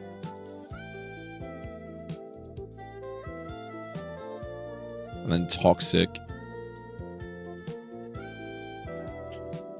So in other words, you kind of want to have something that's going to just blow shit up. That's kind of strong. What if we went Close Combat and then into like Stone Edge? Fuck it. Make it risky. Okay, I like that. But what are we going to get? Prime. What does the Prime Ape get, man? Cobra Bearing forces into a Psychic type. Night Sash. Brett. Not many physical Psychic types. I can get off Swagger knowing it's coming into a Psychic type or something. Okay, I don't mind that actually. Cobra Bearing. I don't mind that. You might get lucky and get like a decent Psychic type with physical moves, so I might want to use Swagger, but then you got Night Sash, so we'll see, we'll see. And then him on top.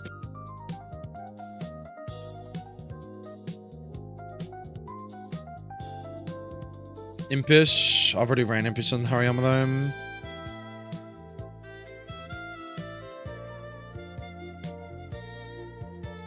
It kind of makes sense to run Impish Zone. Is there anything else I could run though? Like maybe... Careful plus special defense, minus special attack. It's already got good...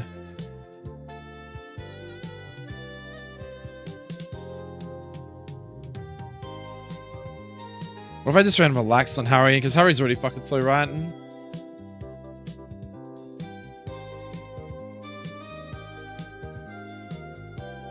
What's Harry? He's already at 50. Like, what's losing a bit extra speed gonna matter, right? But then I might put him into the lower speed tier of Bashidon and stuff. Actually, that could be kind of good though, because then you can like drain punch him and stuff. All right, let's do that. Let's put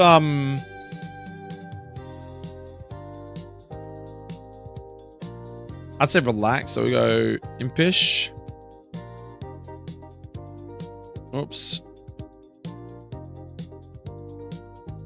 We'll go Relaxed. So you get your positive bands. I just don't like running two mods with the same nature. What do you think, chat? What do you think? Yeah. All right. Relax, Impish Jolie. All right, let's set them up. Nearly tempted to make this one 42 because it's like the last fight.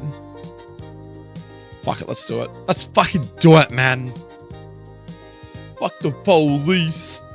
Okay, long. Where are you? 159.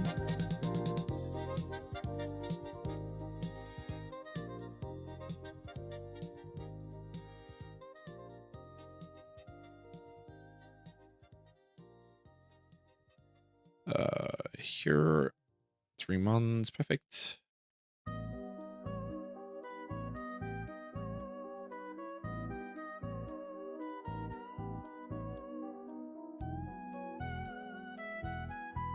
Alright, let's get rid of this shit.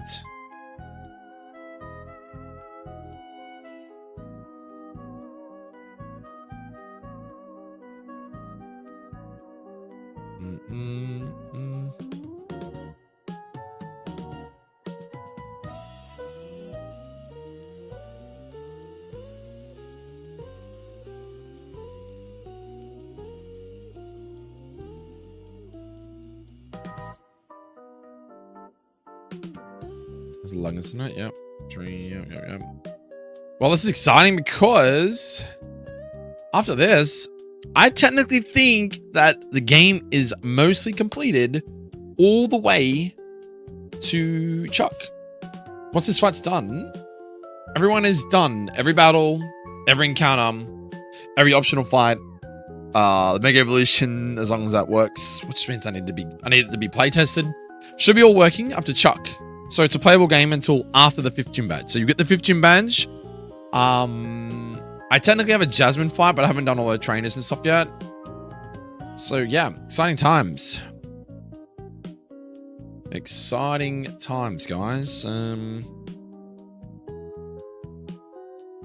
But yeah, appreciate everyone hanging out and lurking and stuff while I do this. Abilities, shift force. Nature, relax. Obviously, I'm open to like changing things if stuff doesn't work out, you know. Item leftovers. Because you got to keep in mind too, like, I've done VGC.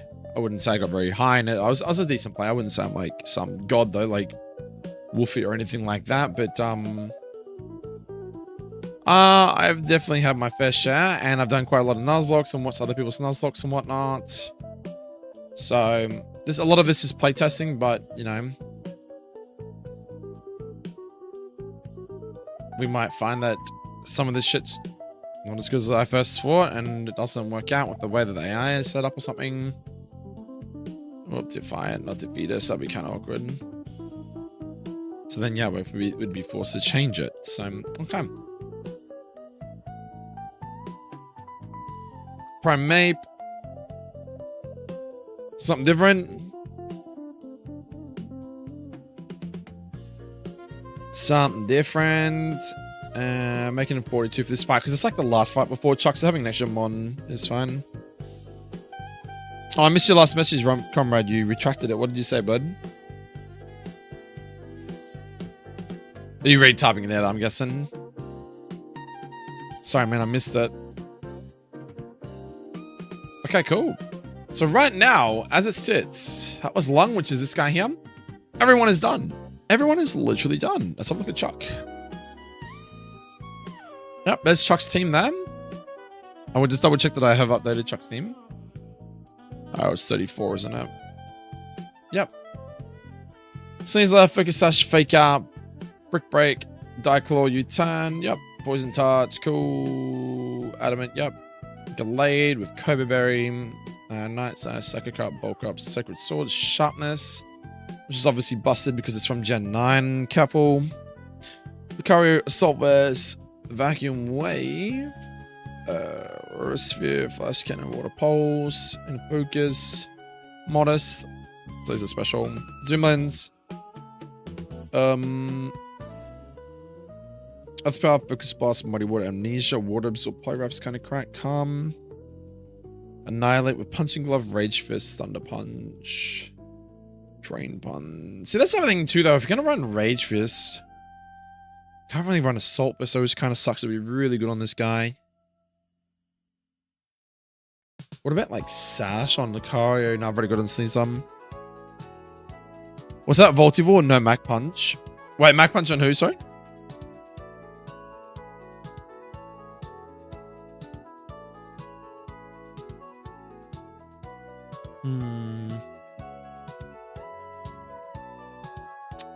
Rage Fist is only really beneficial depending on damage you've already taken, though, right? So the thing is like Annihilate as a mon. Where is he?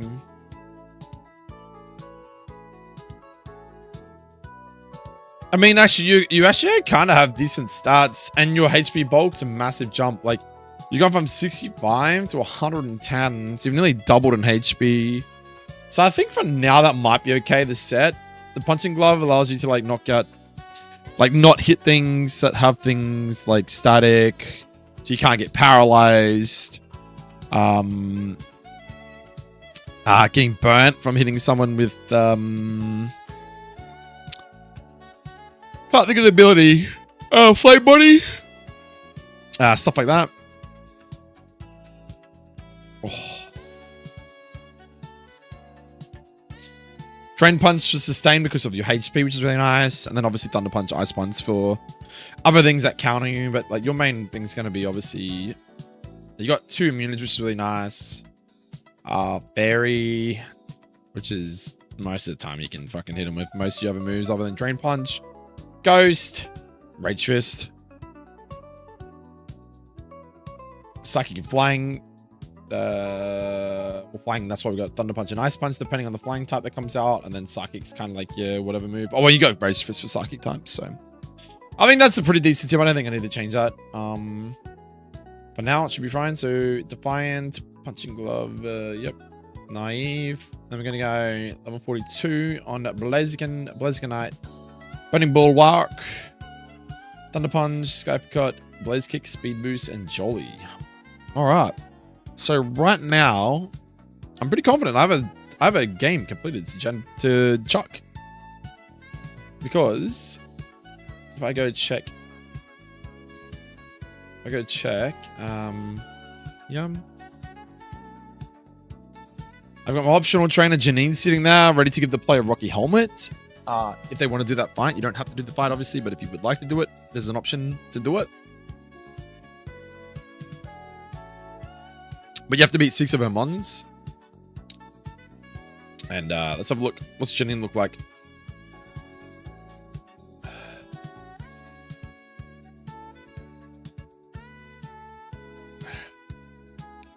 I would say Janine's not really a pushover. Just casually has a Beedrill, a Beedrillite, Salazzle, Drapion, Glamora, Toxapex, and a Crobat. Yeah, it's gonna be fun. Good luck.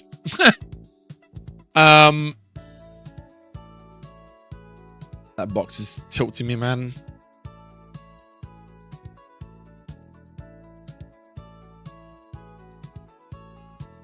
Okay. But yeah, so we got Janine. Chuck's gym's all done. The next one would be Jasmine, which I think might have a placeholder team for her. That is her team from... That's her rematch team. So the team I made, funny enough, is actually very similar. I don't even know if this is going to fucking work properly because I've got like King Gambit and Goldango and stuff like that. I'm not sure if these abilities and everything are fully implemented yet. But yeah, so right now, if you were to verse Jasmine, this would be the team as long as everything works, abilities, stuff like that. It'd be Goldango.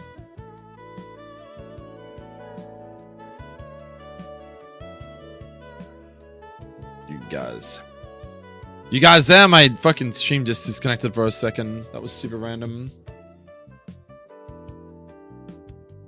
Hi, you guys there? Hello? Wait, the stream went down. It's backed up there though, right?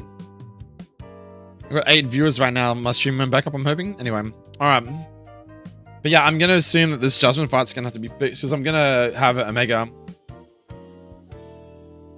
That's fine now. Oh, hello, bros. It's good to see you, man.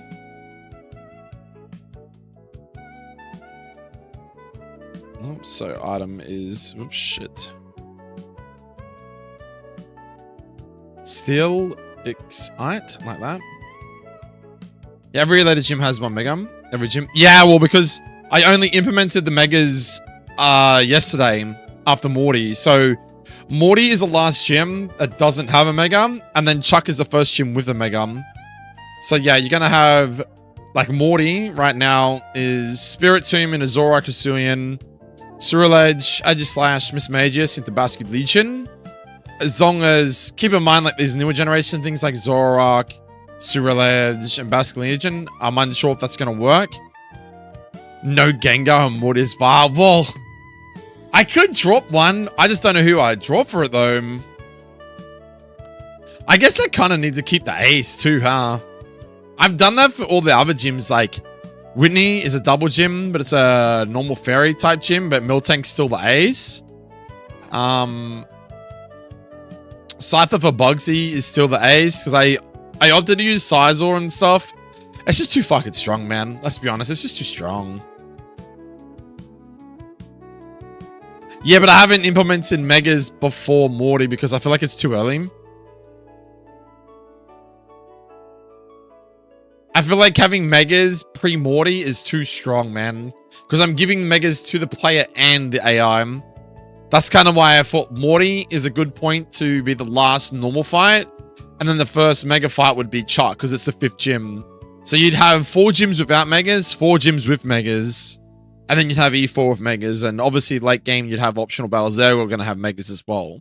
So, like, I wanted to have Janine. Oh, sorry, Janine has Mega Beedrill. Mainly because the sprites and stuff aren't done for the new Megas yet. So, like, Victreebel, the Scolipede, stuff like that. They haven't been fully implemented into the HeartGold engine yet. So, I can't go and use them, unfortunately. But yeah, Steel Excite. Yeah, that's a good observation. So, Steel Excite... I don't think I'm going to change much with this stuff. I think that's all pretty straightforward. I don't even know. Wait, is it Mega Sheer Force? I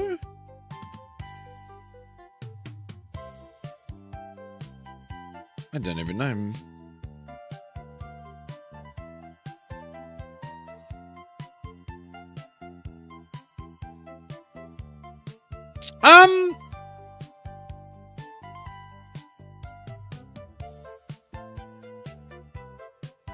I never thought about the fighting berry, actually. What's that? Chopple berry, isn't it? I'm trying to think about what was my thought process for the lum berry. I guess it was to prevent it from getting burnt and stuff like that.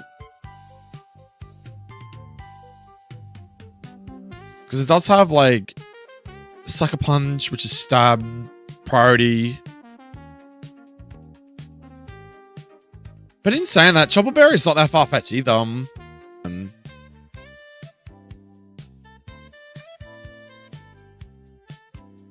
Are we back this time, Frost? Oh, we're back. I don't know why they disconnected twice, and that was weird. Might be a YouTube side of things. I only just got new internet recently, guys, so just bear with me. But yeah, no, I don't really have... I just realized I don't really have a lot of answers for fighting types in this stream, do I? I never really calced this fight that well. Have I not built the right team on paper? So, like, a fighting type comes in... The stream can't handle 11 viewers. Yeah, maybe is that right? It can't handle 11 viewers, man. That's crazy. Imagine if that was actually the case, dude. What the fuck?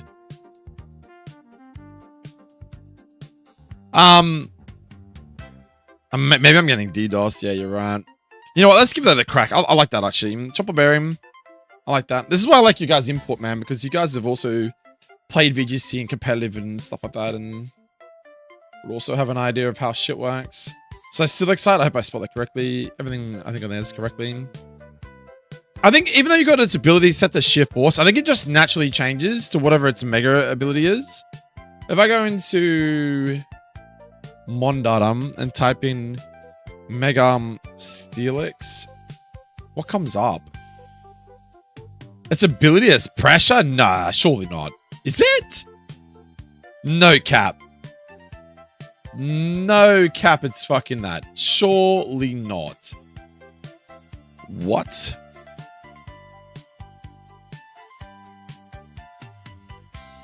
No, it's not. What the fuck? It's Sand Force. Yo, what's up, Brett John Allen? How you doing, man? Polito, my boy. So the Pokemon idea would change. Right, so my thing, all the Megas aren't set up correctly. Why the fuck is... Why is Mega Steelix set to pressure when it's clearly not pressure? It's meant to be Sand Force.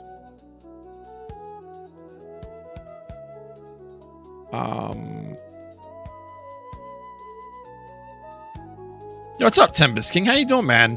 Welcome in, everybody. What's going on, everybody? Stream's popping off tonight. Goddamn. Goddamn. All right, let's change that shit now, because that's not right. That's a bug. Oh, it already did it for me. Sand Force.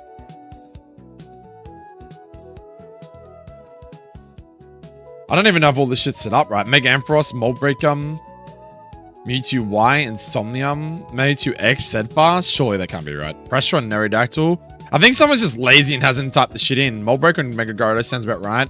Aerolite and Mega Pinsir's right. I mean, I'll come back and do these other ones another time, but yeah. Mega Steelix is definitely Sand Force. Okay, so it's going to be...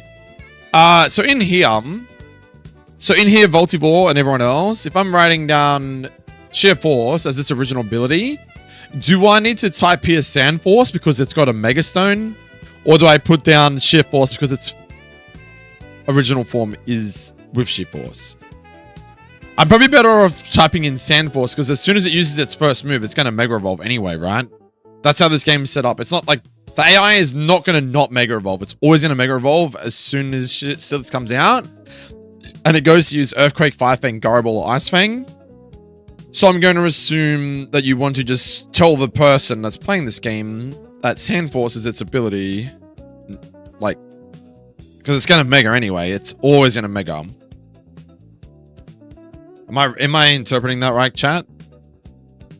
Because Sheer Force is its normal ability for now, but it's not going to have Sheer Force for long. As soon as it uses any of these moves, the AI will always... Well, it should Mega Evolve. And then...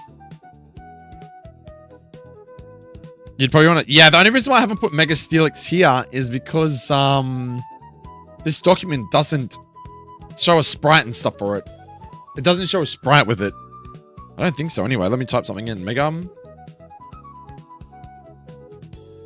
Yeah, it just comes up as a fucking random image. It's not like...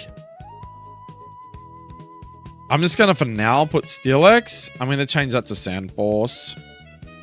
So they understand that the Pokemon you're gonna be versing, it will come out as a normal Steelix with Sheer Force, but it will always turn into Sandforce. Most people know this already. It will turn into Sandforce. It's got the Steelix, so it's telling the player that it had the Mega Stone. So I'm pretty sure that's easy to understand. But yeah, if I had the images, the PNG files for the person who created this document, yeah, I'll just put in Mega Steelix, you know. Alright, so we got Choppleberry. Let's fix them up real quick before I forget. So Steelix, Kingambit, good Choppleberry. That's correct. That's spelled correctly. Choppleberry, yep. But yeah, I've kind of got a bit of a mixed team, but it doesn't necessarily directly fix your weakness to fighting types, but I'm trying to stay thematic. So what's stopping like a fast fighting type from just sweeping this? Well, you can't do it at the start because it's Goldengo, so you can't do it there, but what's stopping you from just coming in afterwards? Nothing, right? It'd be like Drudon's really strong button. Levitate Magnezone? Yo, what? What did I give him Levitate? I think I did. Oh, I think I gave its HA was... So yeah, its hidden ability, which is like a 1 in 50 chance or 1 in 512 chance to pull a Levitate Magnezone for the player's side. So it's not like it's not easy. So it's a 50-50 for any of the abilities. So you either get a Magna Pull or Sturdy. If you catch it in the wild, well, you're not gonna catch it in the wild, you're gonna evolve it. But there's a 1 in 512 chance to pull a HA, I think it is. So you could get Levitate, which is fucking busted, but that's super hard to get. Maybe you scam me and set hazards.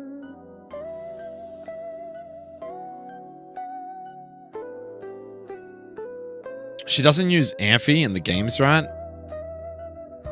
Wait, who doesn't use Amphi? Skarmory. See, Skarmory's not a bad option too. Who would you drop for Skarmory though?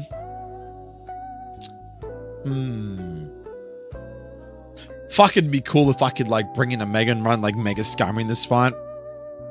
I don't know if this guy and this guy are gonna work. I'm confident Magnezone, Duraludon, and Polion and Steelix will because they're all from generations 1 to 7, generations 1 to 8.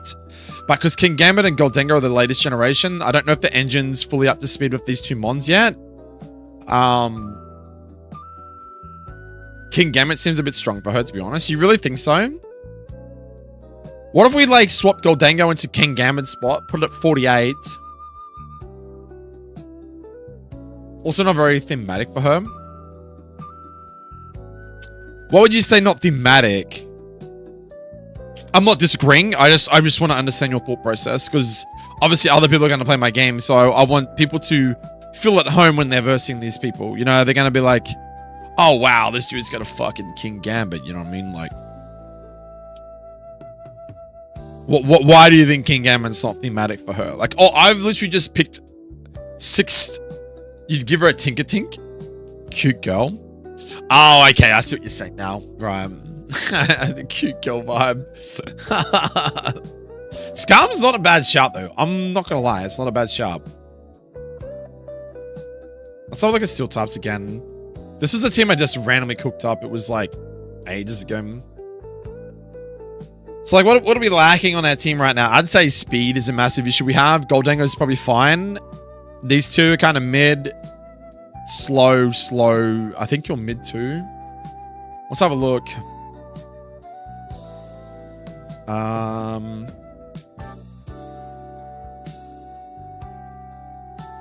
See, Morwell is another option, but it's just such a low BST, man, for this gym. She's a pretty soft and gentle person. Yeah, true. I mean, I could change Whitney's fight.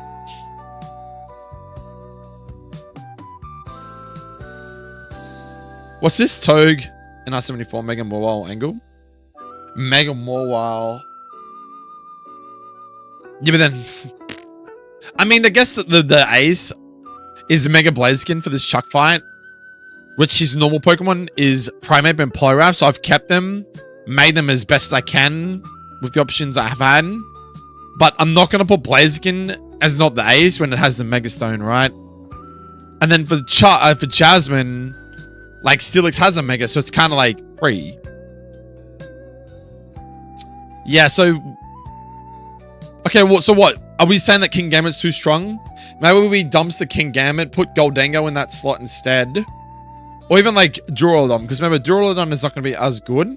We could put Duraludon into here, put it to 48. And we can move Goldango and Magnezone up 2 slots and put Skarmory as a lead and, like you said, do something like Stealth Rock or something. Do like some gimmicky things with Stealth Rock or something. Because keep in mind, this guy's going to have Sand Force too. So like having... it might force a player into... Because most of my gyms have got something gimmicky as well. So like in the earlier gyms...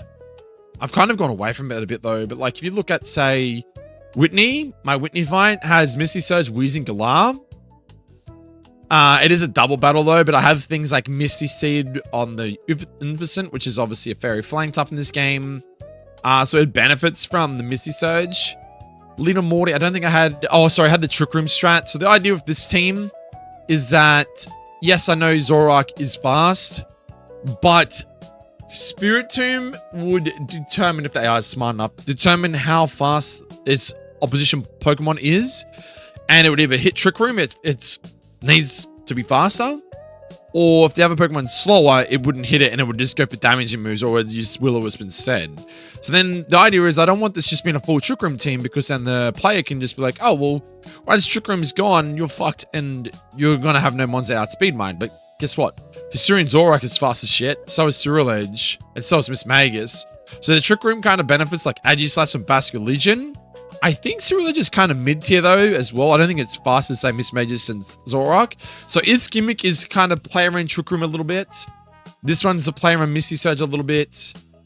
Bugsy's was kind of more about like Sticky Web, speed control, things like Electro Web, Thunder Wave, Sticky Web here.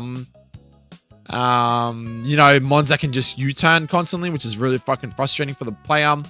And then obviously Faulkner was kind of more, it was like an entry-level fight. It's not really much. I think I kind of tried to revolve a little bit around Tailwind, etc. But yeah, they've all got some sort of gimmicky thing going on. Chuck's big thing, I guess, was just kind of like brute force, just fucking raw damage and like tanking up, dealing damage out, etc. Whereas Jasmine, I never really had much of a theme for it. It was kind of just like pick 6 Steel Mons and see what happens.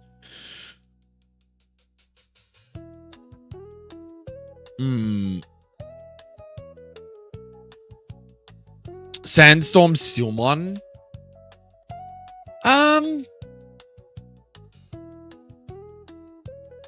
Trick Room pranks the Klefki. Yeah. But the problem is it's a fucking ghost team, man. I'm not going to run Klefki in that shit. You reckon go all in a Trick Room? I mean, I don't even know how you would do that, though. Like, especially if you want to run, say, Gengar as well as an Ace. But we'll come back to that in a second. Let's just, okay, so we've elected King Gambit's getting the drop for now. What I might do is I'm just going to copy it because I think it's a decent set. I'm just going to move it somewhere for now, like fucking there, because this fight's not even done yet.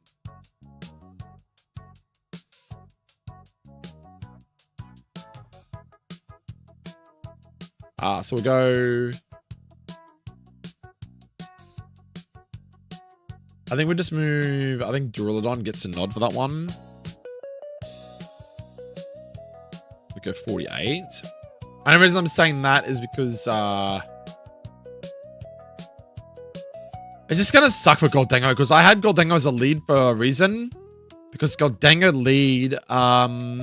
it threatens with Nasty Plot, Make It Rain, and then I can switch... recover. Switching in on Goldengo is kind of bad. And it also pops its air balloon if it switches in. But I can't really not run Scum as a lead because Scum needs to set up Stealth Rocks. So we're just going to have to take a risk on it, I guess. So we just go Skarmory then.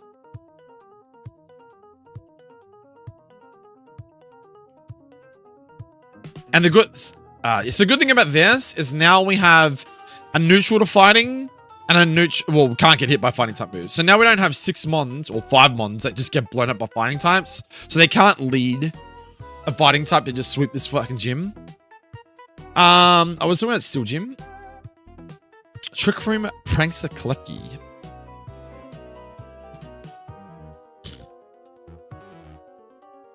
Are we going down that rabbit hole though? That's the question. I mean, I've already got that other Trick Room set up on this fight here, and I kind of want to keep it, I think. Well, like what I'll do is hold on a sec. Let me just let's look at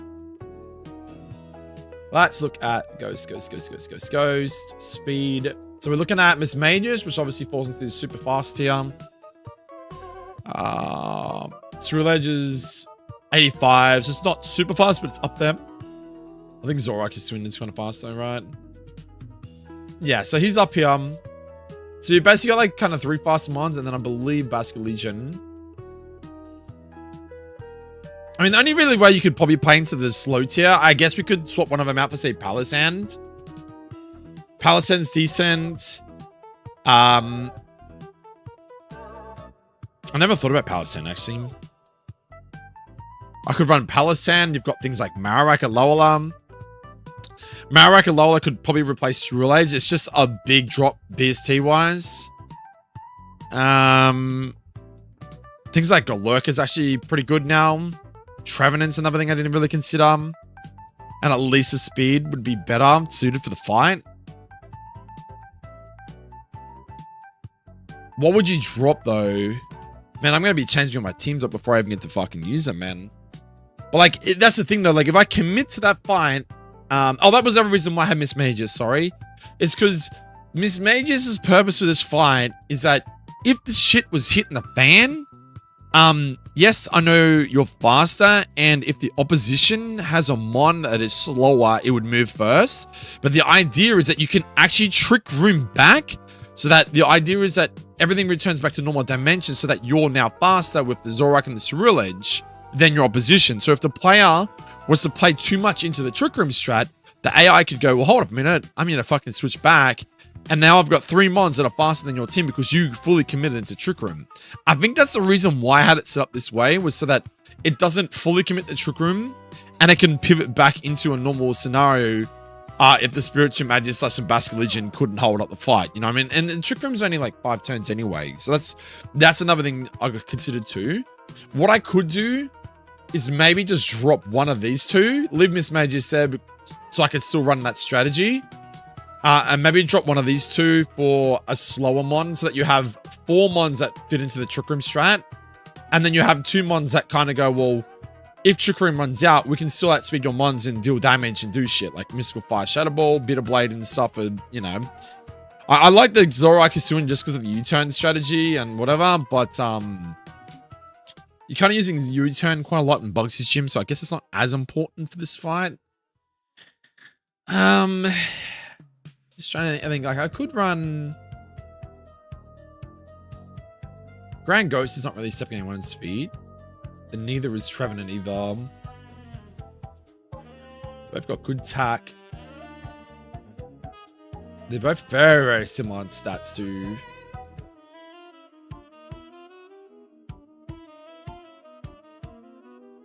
Does the AI know about Trick Room when deciding who to switch into? I believe so, yes. So I'm running, I mean, I could try and find the documents here.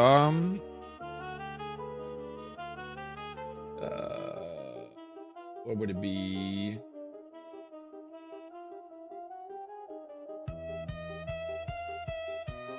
Oh no, it's not gonna be in this one. Sorry, it's gonna be in my other, my other branch, because I got ROMhacking AI Dev, which I'm not gonna check out just now because otherwise I'm gonna have to do a lot of shit. I just can't be fucked right this minute. But I believe, I mean, I can ask Kumar. That might be something worth asking. Hold up, is Kimmer online right now? Ask him. Oh, sorry guys. If you're not in my Discord, by the way, and you want to join by all means too, this is my Discord link. If you want to keep up to date with my ROM hack and whatever, if you want to keep up with me and what I'm doing on my channel, then by all means you join that Discord link. Thanks for joining last night too for us. I didn't even just checked it then. Kuma is online. I'll ask him. So hold up, what was the question? So okay, hey Kuma, does the AI in your does the AI understand when what Trick Room is up?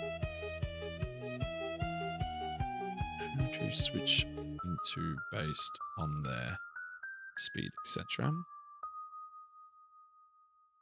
3 months.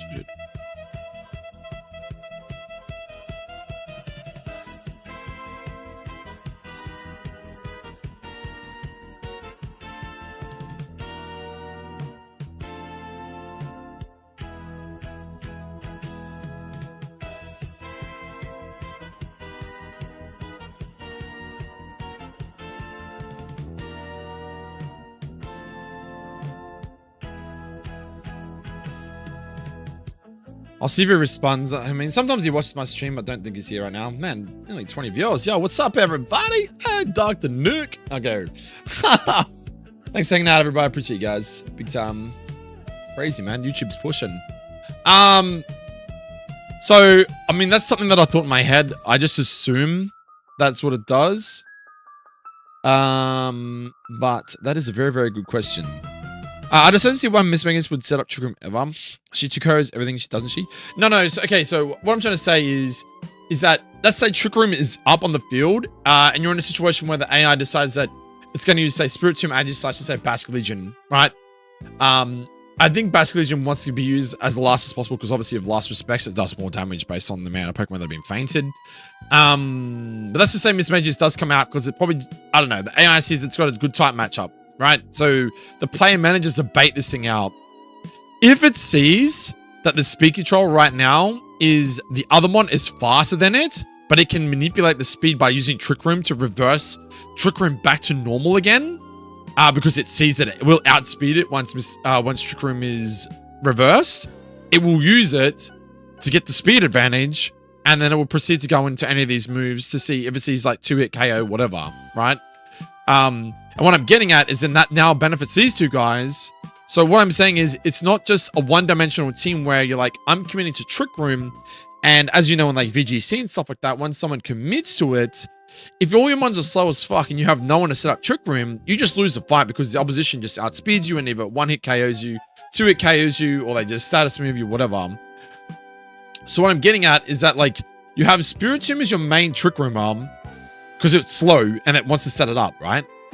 And then it can do things like Will-O-Wisp, Dark Pulse, Shadow Ball, whatever. It has leftovers. I could just give it fucking Protect and it can just stall things out, but I don't necessarily want it to have Protect because then it stalls at the Trick Room turns and it doesn't give the opportunity for, say, Aegislash or Basque Legion to come in, right? But what I'm saying is that Trick Room only exists for so long. So if Miss Mages comes out early, you want to have a fast mon to essentially be able to switch Trick Room back so that the fight's not completely over. So if the player overcommits to the Trick Room strategy, well, guess what? You're screwed. Because you now have 3 mons that are now faster than the rest of your team, and they have very good coverage moves that would probably blow you up. So you get what I'm saying?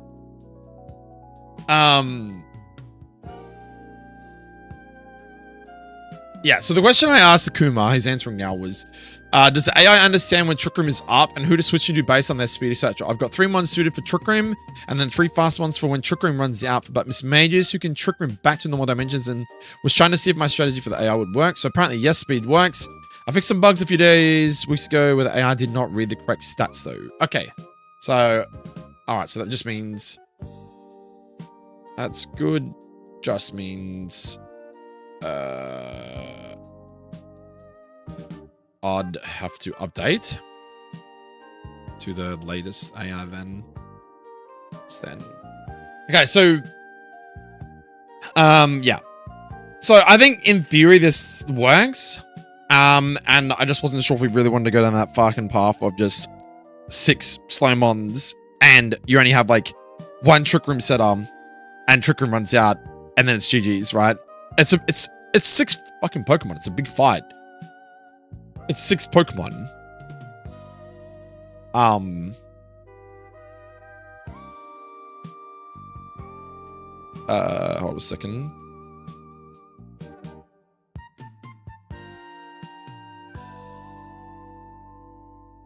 Yeah, so I think for now I might just leave it. I think we'll just concentrate on this Jasmine fight for now.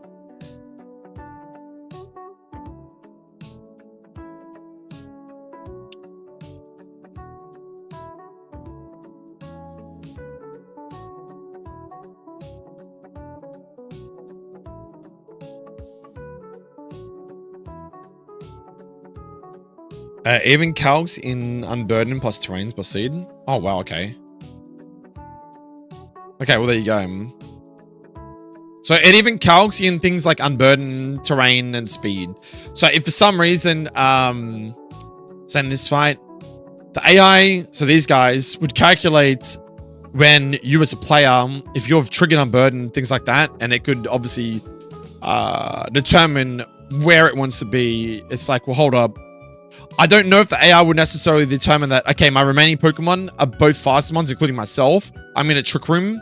I think for itself, though, it should see that currently Trick Room is making your team benefit from it because your Pokemon, the player's Pokemon is slower and it benefits from Trick Room. So naturally, it should want a Trick Room to get back out of it so that it is now faster because it'll be back in normal dimensions. And it should be able to just either blow your Pokemon up. So you either have to kill Ms. Megas in 1 hit or 2 hits. Essentially live at least one of its moves. Keep in mind it's a Ghost Fairy type, so it doesn't gleam and Shadow Ball or stab. And Mystical Fire, I think lowers the player's special attack as well, I believe. But yeah, I'll come back to that because like that's another killer fish. But I think Chopper Berry for now is nice. Oh, we just did the Chopper Berry, now we've just swapped it out. That was so fucking stupid, man. What the fuck? I'm gonna have to move all these dudes around. That's gonna be a pain in the ass. I'm gonna have to move you to them.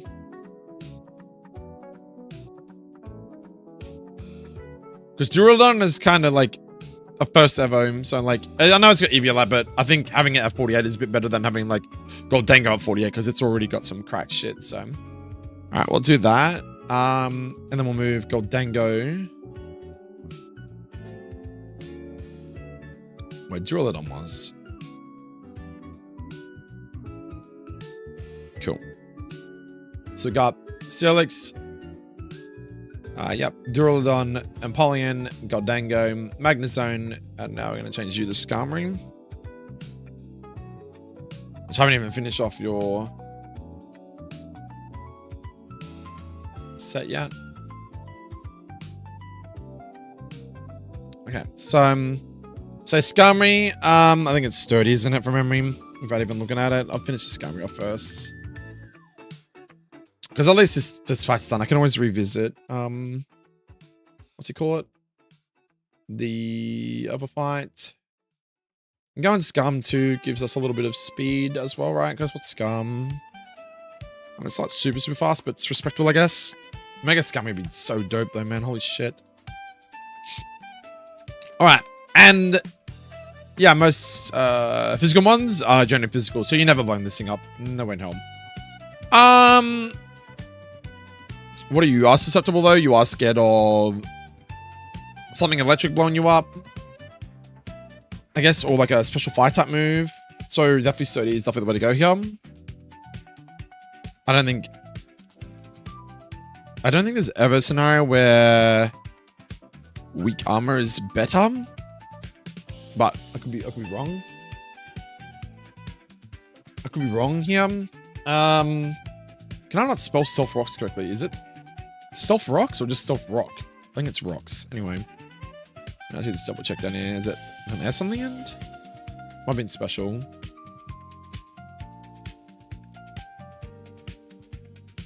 Oh, it's just Stealth Rock. I was wondering why that looked weird. Okay. The other thing too is like a lot of these guys are special, right? So we've got special Special. So this is kind of good. So now I can run something like, I'd say Drill Run. There's also something we consider. If they lead an electric type. The only thing is that the electric type might beat that out. So you're never going to see Stealth Rocks. But I guess that's a tool that we can give to the player to try and determine, well, is it going to see Drill Run? Is it going to see Stealth Rock? You know what I mean? It's all about learning how this AI works, how the scoring works, stuff like that. Otherwise, I just not run Drill Run and it will have moves that do nothing into electric types. So it's always going to see Stealth Rock. And it might just sack itself. And then you're now forced to find a way to get rid of Stealth Rock. So that's another thing I could do too. You could do spikes.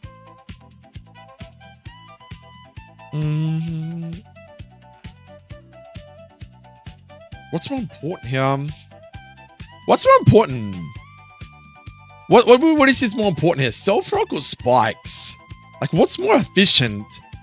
Because, like, Stealth Rock is way better into, bug types, flank types. Are you ever bringing those guys to a fucking steel gym? Let's be honest. Whereas, like, spikes into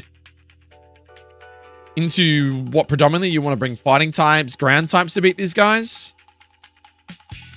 Get Sandstorm for Steelix. I mean, does it learn Sandstorm? I don't think it does it?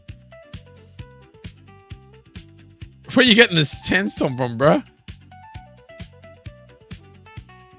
Get Sand Attack. I didn't get Sandstorm, bro.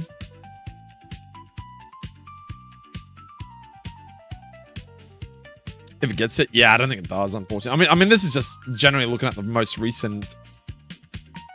I mean, you could argue spikes maybe over. You could argue spikes over fucking Stealth Rock, just because like Stealth Rock is like what, flying. And spikes would be good into like per se electric type. Someone that wants to deal with like something like Apollyon. Someone that wants to deal with Skarmory.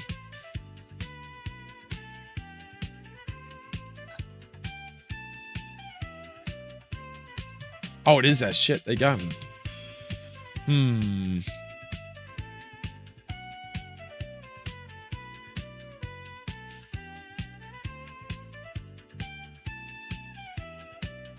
Is that something we want to do, man? I mean, okay, let's have a look. Let's have a look. Let's have a look on paper. Sandstorm? You're thinking of, I mean, I can see where your thought process is going. I don't mind it.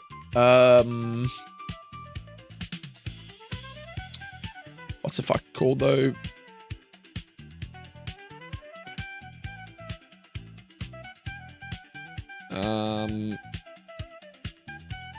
You got Heat Rock. Icy Rock. Is it literally just called Sand Rock?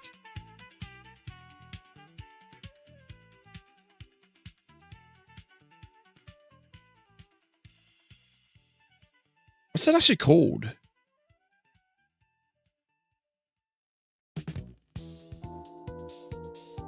Oh, it's called Smooth Rock.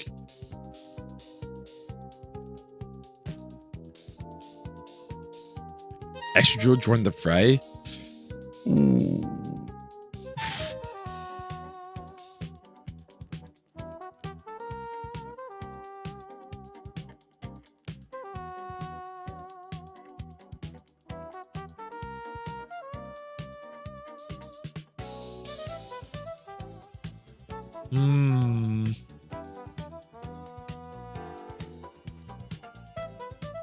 You could be cooking, man. You could be cooking.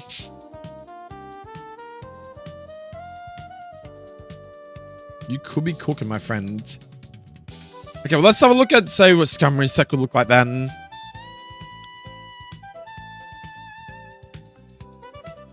I'd probably say, like, Drill Peck for crit, for sure, right?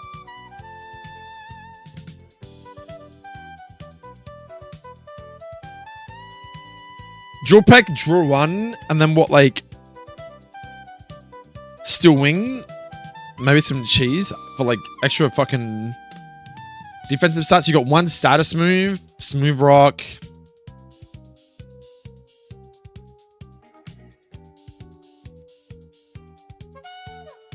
I'd probably give it, like, a defensive, like, special defensive nature, like,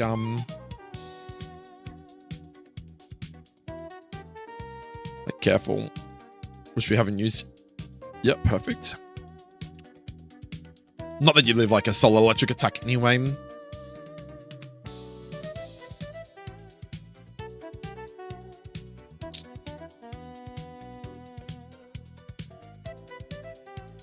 Fly maybe to store sandstorm time and then protect. Oh my god, dude. Now we're cheesing, boys. Now we're cheesing. Now we're cheesing, man. But you got to question, like, even if we were to consider, say, extra draw, who the fuck are you dropping? You've just got Steelix, which is the ace. And the other thing, too, is you don't want to, like, overcommit for the strategy too much, because if you overcommit for that strategy, and say the fucking player finds a way to negate, say, Sandstorm and Skarmory, what are you going to do then? Like, Steelix or Sandforce is inevitable. It's always going to get it. And it would have been nice to have Sandstorm evident for it. But it's like, if you overcommit for, say, extra drill, you now lose, say, you drop into Magna Zone, which obviously like a really good special attacker with Volt Switch, like slow Volt Switch with Specs is good. You lose someone that doesn't take any damage from fighting at all, so it's like a good switching for fighting type moves. You lose a Point who can obviously come in on things that like want to intimidate and get a free competitive boost. You know, Grass Knots to deal with ground type Surf as well, and Ice Beam, and it has Roost. Duraludon is kind of a bit of a cheese, but like I wanted to kind of have a bit of variety with my Pokemon, so I'm not just like they all have a purpose, but they have a different purpose, right? But at the same time, I get why you would run around extra duel, because it obviously synergizes well with like this guy and this guy. I just don't know who you would drop, because the other thing too is the typing, right? We've already got a ground steel type, so you bring extra drill in, you now have 2 ground steel types. Whereas at the moment we have a flying steel, a electric steel, a ghost steel, a water steel, a dragon steel, and a ground steel. I try to keep the typings like none of the same 2 typings. So realistically, you'd probably have to drop Steelix and run extra drill and move someone else into that mega spot, which the only one would be Skarmory, but it's not fully implemented as the game yet.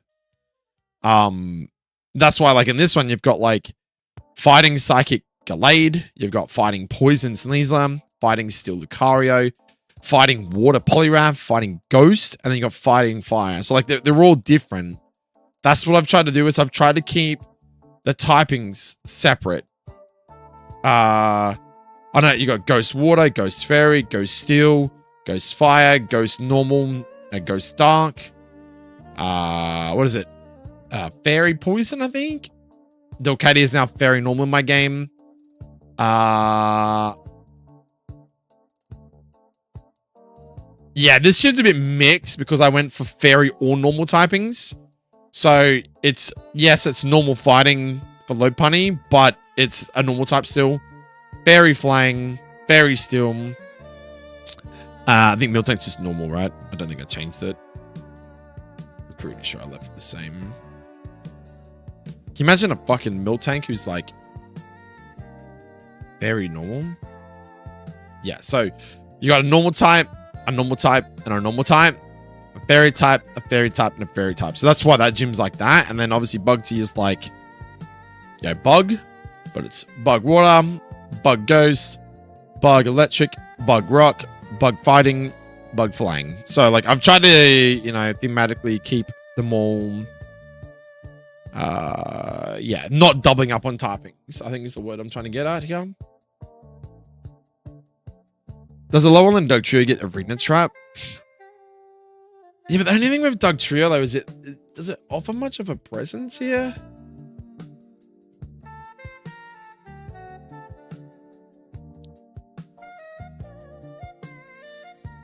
Along the Dugtrio is Sandforce, Tangling Hair, and Sandvile. Dugtrio is the one that's got Arena Trap. I like your thought process, though, man. Like, not trying to shoot you down. I do like your thought process, so it's cool. Very cool. I do like this team, though. Fly, I mean, you could argue maybe, but like, what's the strategy here? Do we want this thing to just get Sandstorm up and like get into other things ASAP? Or do you want it to be able to like get up Sandstorm, and just try and get a lucky crit drill peck on something. Like, I mean, Flies.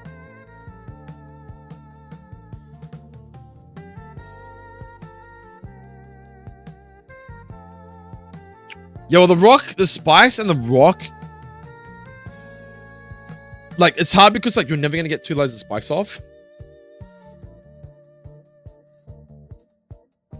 Yeah, that's what I mean, though, right? Like, if the AI doesn't understand... I mean, like, I could ask Kuma about it, too. About whether the AI understands that Sandstorm's up and it might prioritize to bring Steelix in earlier. But then the thing is, too, do you really want, like, your Mega Steelix coming in super early to the fight with 4 mons remaining?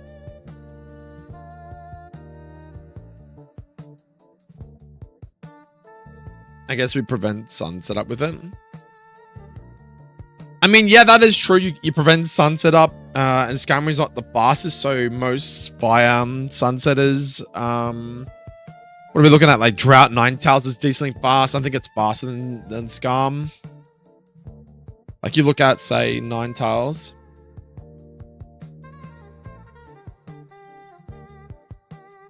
So Ninetales with like Drought, it's like 100. Who else has Drought? The only one I can see right now is something that I've implemented into the game, but it might give the player an opportunity to do some cheese. And that is motherfucking Sunflora.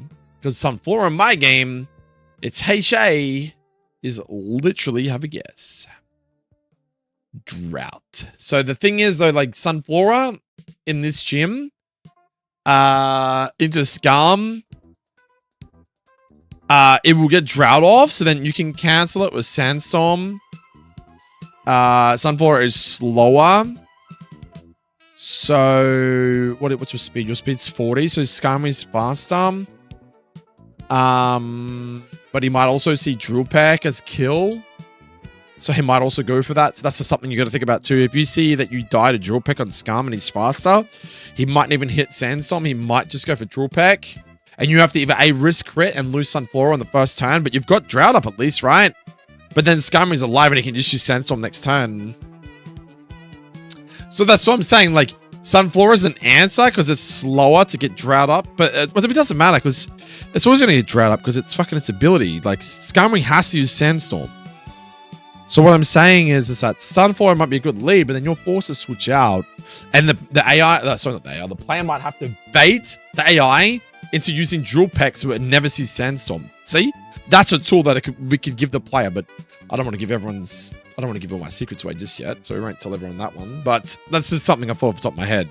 Otherwise, yes, most ones that are fast, like Ninetales with Drought though. Well, it's never going to kill Skarm because it's got 30. Yeah, but I'm saying the other thing too is like Sunflora.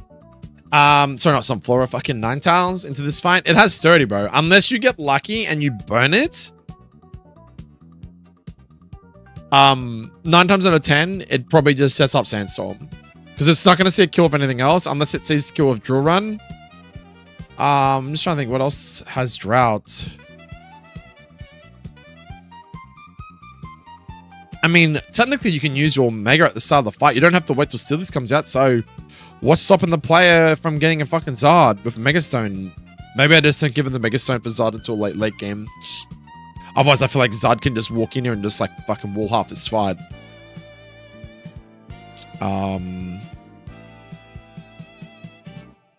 Who's another fire type that gets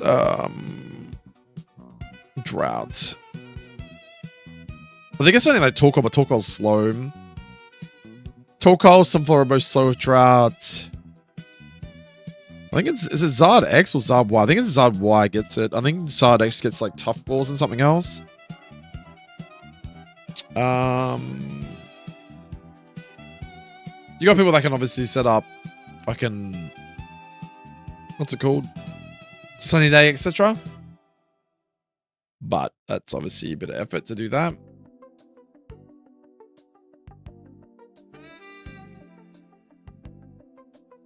Pretty sure that's it. How long look at this, dude.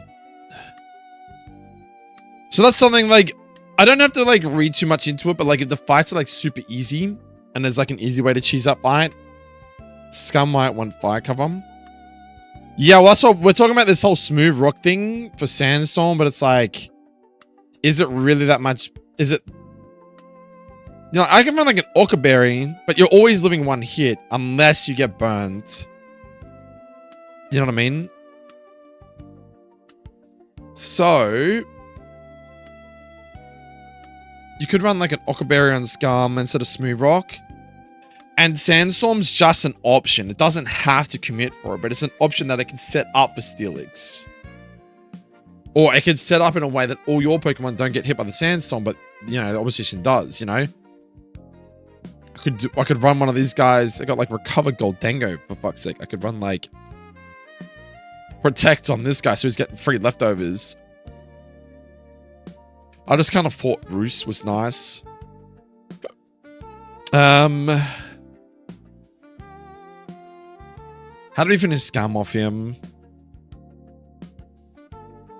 You run Spikes, it forces the player to bring something of rapid spin, and they don't want to do that 9 times out of 10. And most players generally want to switch a lot too.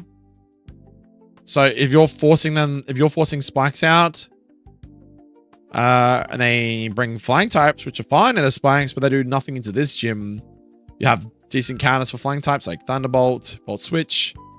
You know, you think it's like Ice Beam, you got Thunderbolt on this guy, you got Ice Fang and Fire Fang and stuff like that.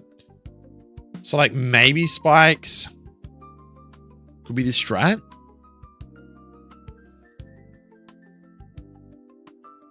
Like Ockerberry Spikes and Scum. Sandstorm's also nice though.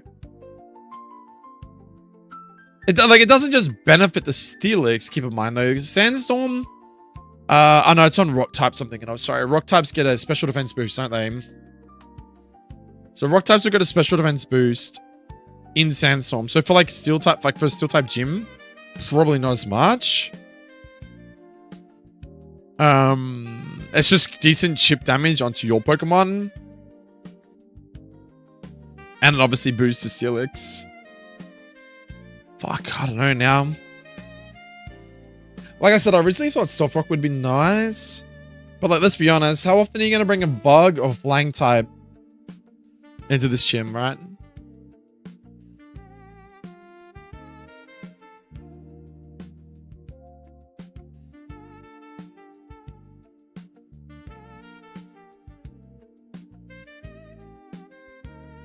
But I mean, in saying that though, Stealth Rock does really good in a good counters like fucking Zard and shit though.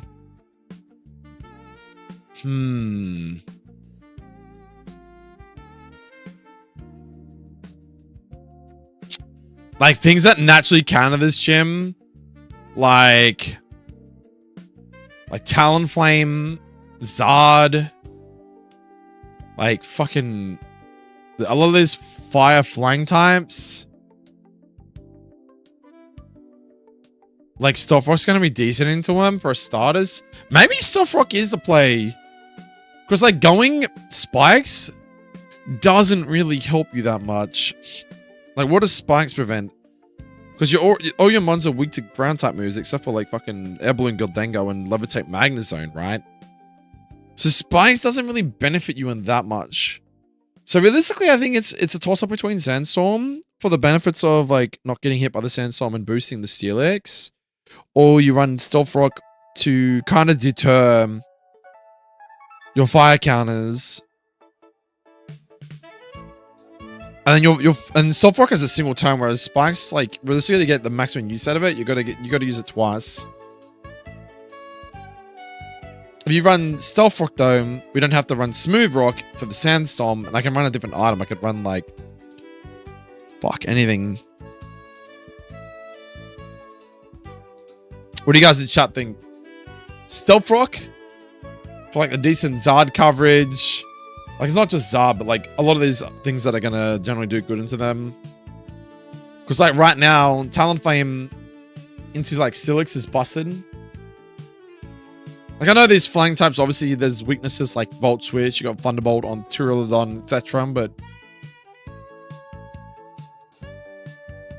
Maybe we just roll with we see the sandstorm's nice too into Zard and that. They'll take ongoing damage. Oh, but nah. I think Stealthworks is way better. Hold up. I think Stealthworks is way better. It's a 1-turn move.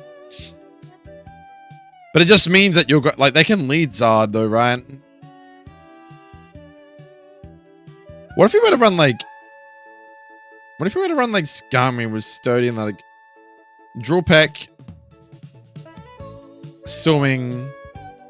What's Drill Run good into? Like electric types, I guess. You could drop Stealing for say Whirlwind. Like something cheap to like. I don't think you're necessarily fast though. Like you're never gonna just outspeed everything and just get off a stealth rock and straight into a Whirlwind.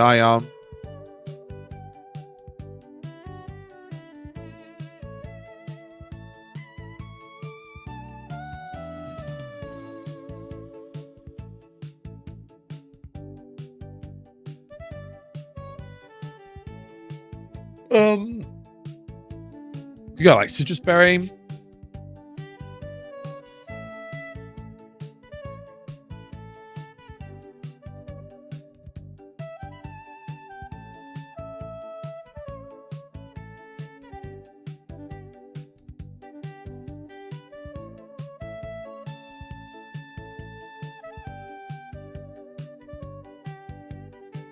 I was gonna say, what about Scope Lens? That'd be so cheesy, bro. Holy shit.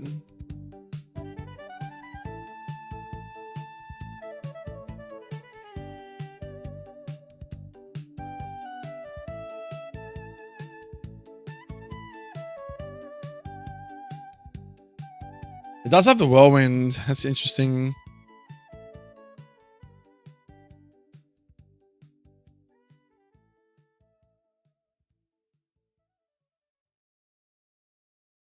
Rocket Helmet is kind of common, isn't it? But you're never going to hit this thing with a fucking physical move, bro. You're always going to hit, like, use electric moves and stuff like that to kill it. I mean, we could just run Orca. Shady Shell, Rocky Helmet leftovers, Roost, Whirlwind, Spikes, Defog, Toxic. It's pretty common, isn't it? The Whirlwind. I just don't know. Spikes is Spikes a strat? That is a question. Is Spikes a strat here? I mean, Roost. Do I want to put that cheese at the start? I guess I could. I have a very offensive team at the moment afterwards. We could do something really kind of like really cheesy, like Spikes lead to like. I think you're going to have at least one decent attacking move though. But it just kind of sucks if you're going to run flying, like his electric Pokemon would just completely wall this. But then you can like Spikes the Whirlwind, but. I feel like you run like a Wakan Berry then. A Wakan. I don't think we want to like not. I think Roost is good, but it's also. I don't know if we're going to get that shit off, man, I'll be honest. Like Spikes. And the Whirlwind. Drill Run. They just lead a fucking fire type though. Puts you down to 1 HP after you like use Spikes or something and get outsped and you can't even get Whirlwind off. What happens then? You go into like Empoleon. They can just switch out into something else. It's kind of it's a bit of a cheese, isn't it?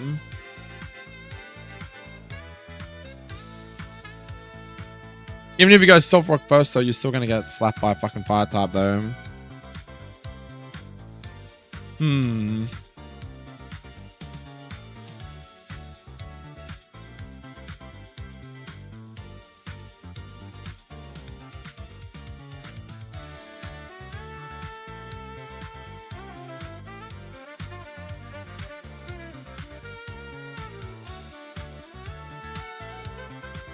Yeah, it might be. I don't think it's gonna work, this Spikes Whirlwind strat, because it's talking about it's good on like stall teams and shit like that. I think we just want to be like get out the most from this guy and then just dip. So I think like I kind of prefer Stealth Rock a bit more.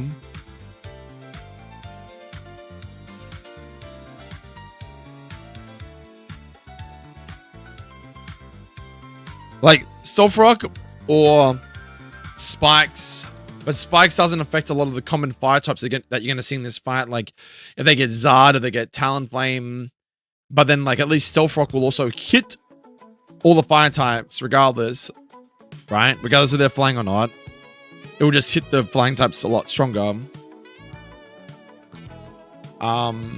Drill Run allows you to kill off the electric types. You got Wakam to prevent you from just getting one shot. Well, you're not going to get one shot, but it might negate enough damage. But then I think you still just... No, that doesn't matter though, Wakam because you've got sturdy.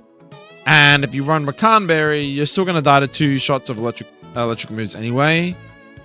So you're probably better off getting... What would you be better off then? If you're going to get hit by a special attacker... You got sturdy, so you don't really care too much about the item. Probably why people just run Rocky Helmet, but most people don't want to take physical mons into this guy. They know that a special attacker is just going to kill it, right? So what's a good item to deter special attackers? Maybe like leftovers, but there's no point with sturdy because you're only going to have a little bit of health left. I contemplated Citrus Berry.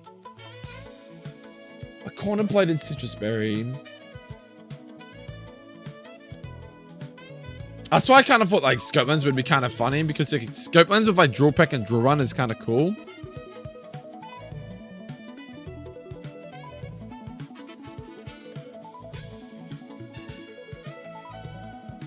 What about Quick Claw for memes?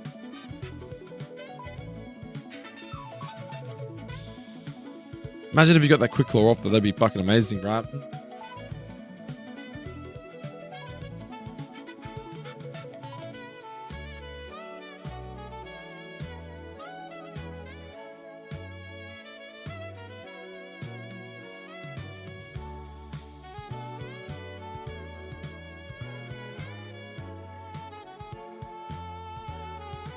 Oh, he does use that a bit. Roost body press spikes.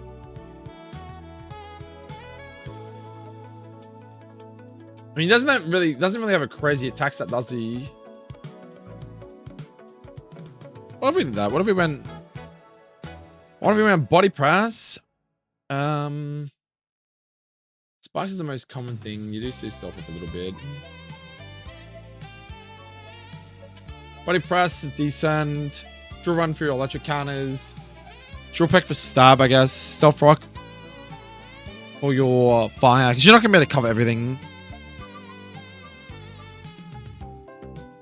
Anyone got a Soul Burst? Oh, man. So we could run a Soul Vest on him, but that's kind of... Rocky Helmet 9 times out of 10.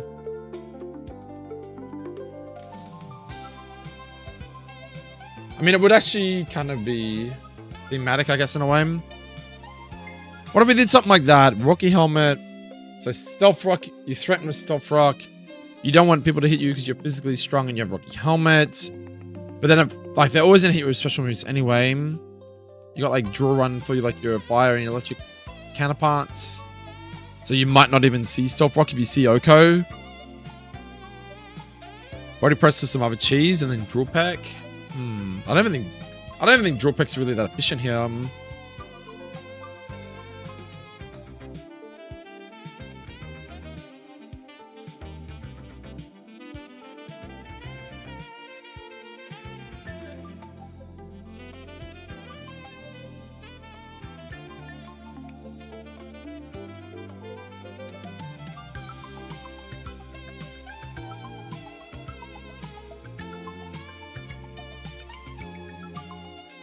What if we literally copied one of their sets though? Like literally went Body Press, Roost, Stealth Rock, and then Whirlwind. It kind of has I think it kind of works. Then you have like your choice spec offensive mon and Magna Zone. You have your defensive mon that sets up with some cheese strategies. You got Goldengo, who's like wants to set up or like make it rain. You have Empoleon, who also wants to like it's a good coverage for like your ground types and whatever. Duraludon with its good Steel Dragon typing as well, and it's got good coverage. And then Steelix as your Mega. I think that's probably a bit better. Because you got like your physical offensive brawler, your special offensive brawler. You've got someone that might want to set up. You got someone who's quite, you know, bulky, can deal some decent special damage. Same with this guy. And this guy's like, kind of like your utility mon, I guess. We don't really have a utility mon as such. So maybe Scummery just fits that bill a bit better. It's like Stealth Rock into Roost. You never know. You could fucking body press. I mean, I don't know if Rocky Helmet's the right item because, like, Rocky Helmet's good if you know what the other Pokemon is and you're switching Scummery in, knowing that they're going to use a physical mon in. But if you're leading this, I don't know if Rocky Helmet's the right item. You want to have something that you know that most people commonly want to do, and that's what's that? You want to blow the Scummery up, so you want to use either a special fire type move or an electric move predominantly. So it's kind of like you can't really cover both.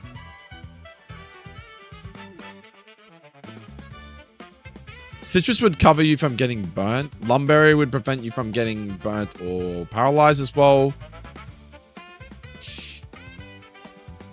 Lumberry is a good shout, actually. Citrus Berry kind of covers for maybe Lum. I think Lumberry. That prevents you from getting parried because if like they're faster and you get parried on the first turn, you can't even get your shit off. So I think Lumberry's better. Okay, I think we cooked, boys. I think we cooked.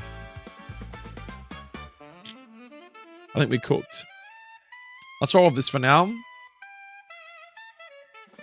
And we can pull wind. Because we have Sturdy, we have a couple of different ways we can play with this. Alright. So we've got Scummery instead of the, what do you call it? Can't remember his fucking name. It's already lost and forgotten. King Gambit. Magnezone, Goldengo's been moved up a little bit now. Empoleon, Duraludon is still there. And then Steelix is now going to Mega Stone. So that fight's looking a little bit nicer at least. No double ups. You could argue that these two are fucking birds, but he's still water, so I'll leave it at that.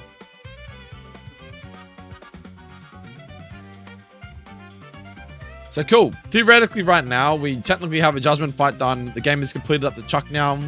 Or mostly, when I say mostly completed, like there's obviously bugs and shit I'm going to fix up.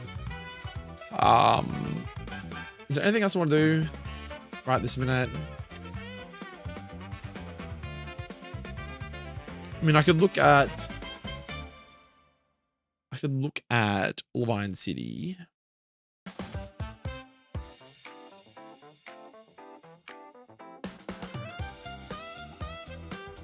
What's the gym looking like so far? There's 2 trainers, right?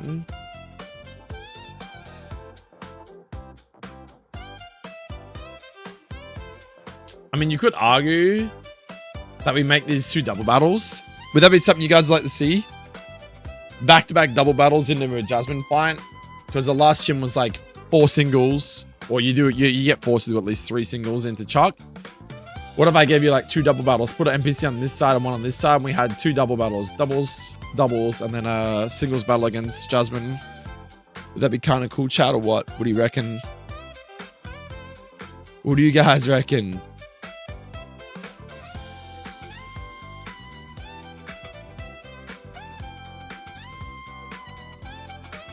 Hold on a sec, guys. Hold up.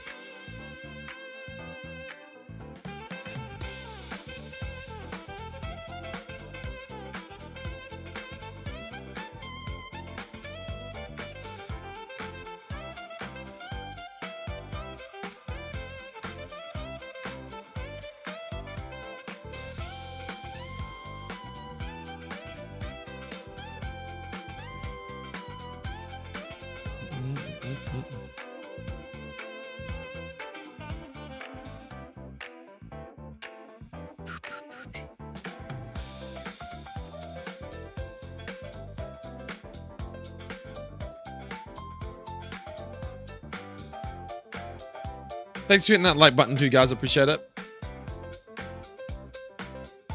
All right.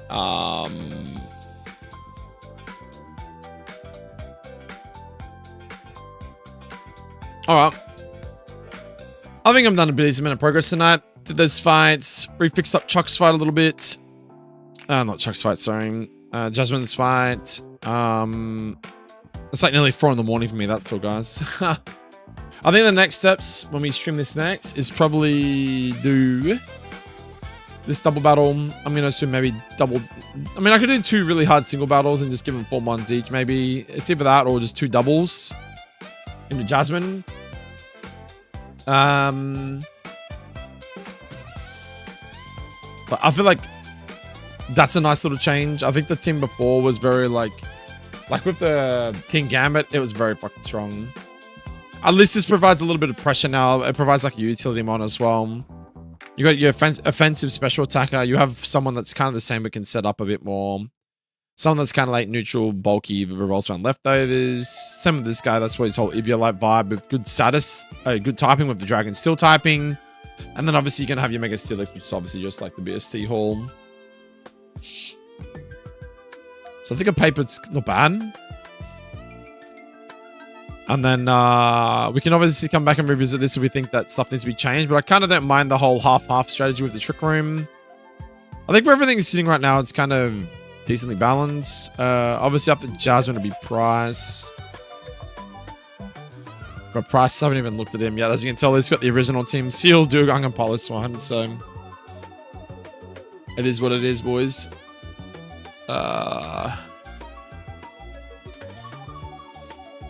Let me look at something real quick, chat. Give me a second.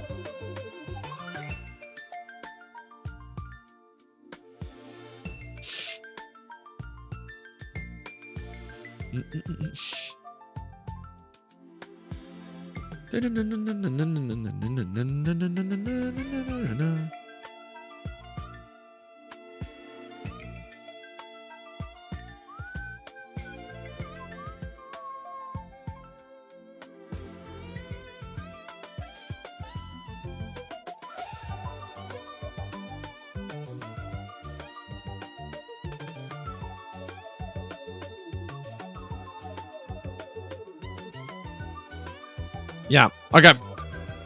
I might dip, guys. Shit's getting quiet. I'm getting tired. I might actually try and get a good sleep. It's like 4 in the morning. By the time I like one down, everything like that, it'll be probably like fucking nearly 5 o'clock. 4:30, 5 o'clock. But yeah, happy with that for now. I've updated this, haven't I? Still this. You got changed. Nothing's broken. Make sure everything's in line. Lumberry. Stuff rock roots and body price whirlwind. Sturdy. Yep. Careful. Nice. Okay. Alright, well, thanks for tuning in, guys. I'm going to send you over to my friend Burakino. He's doing a nuzlocke right now. If you'd like to go give him a like and a sub, that'd be awesome. Go check him out. He's a good nuzlocke. Hopefully he'll nuzlocke my game one day. We will see. If you enjoyed the content tonight, then yeah, hit that like and sub button.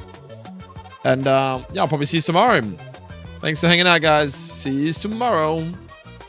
Peace.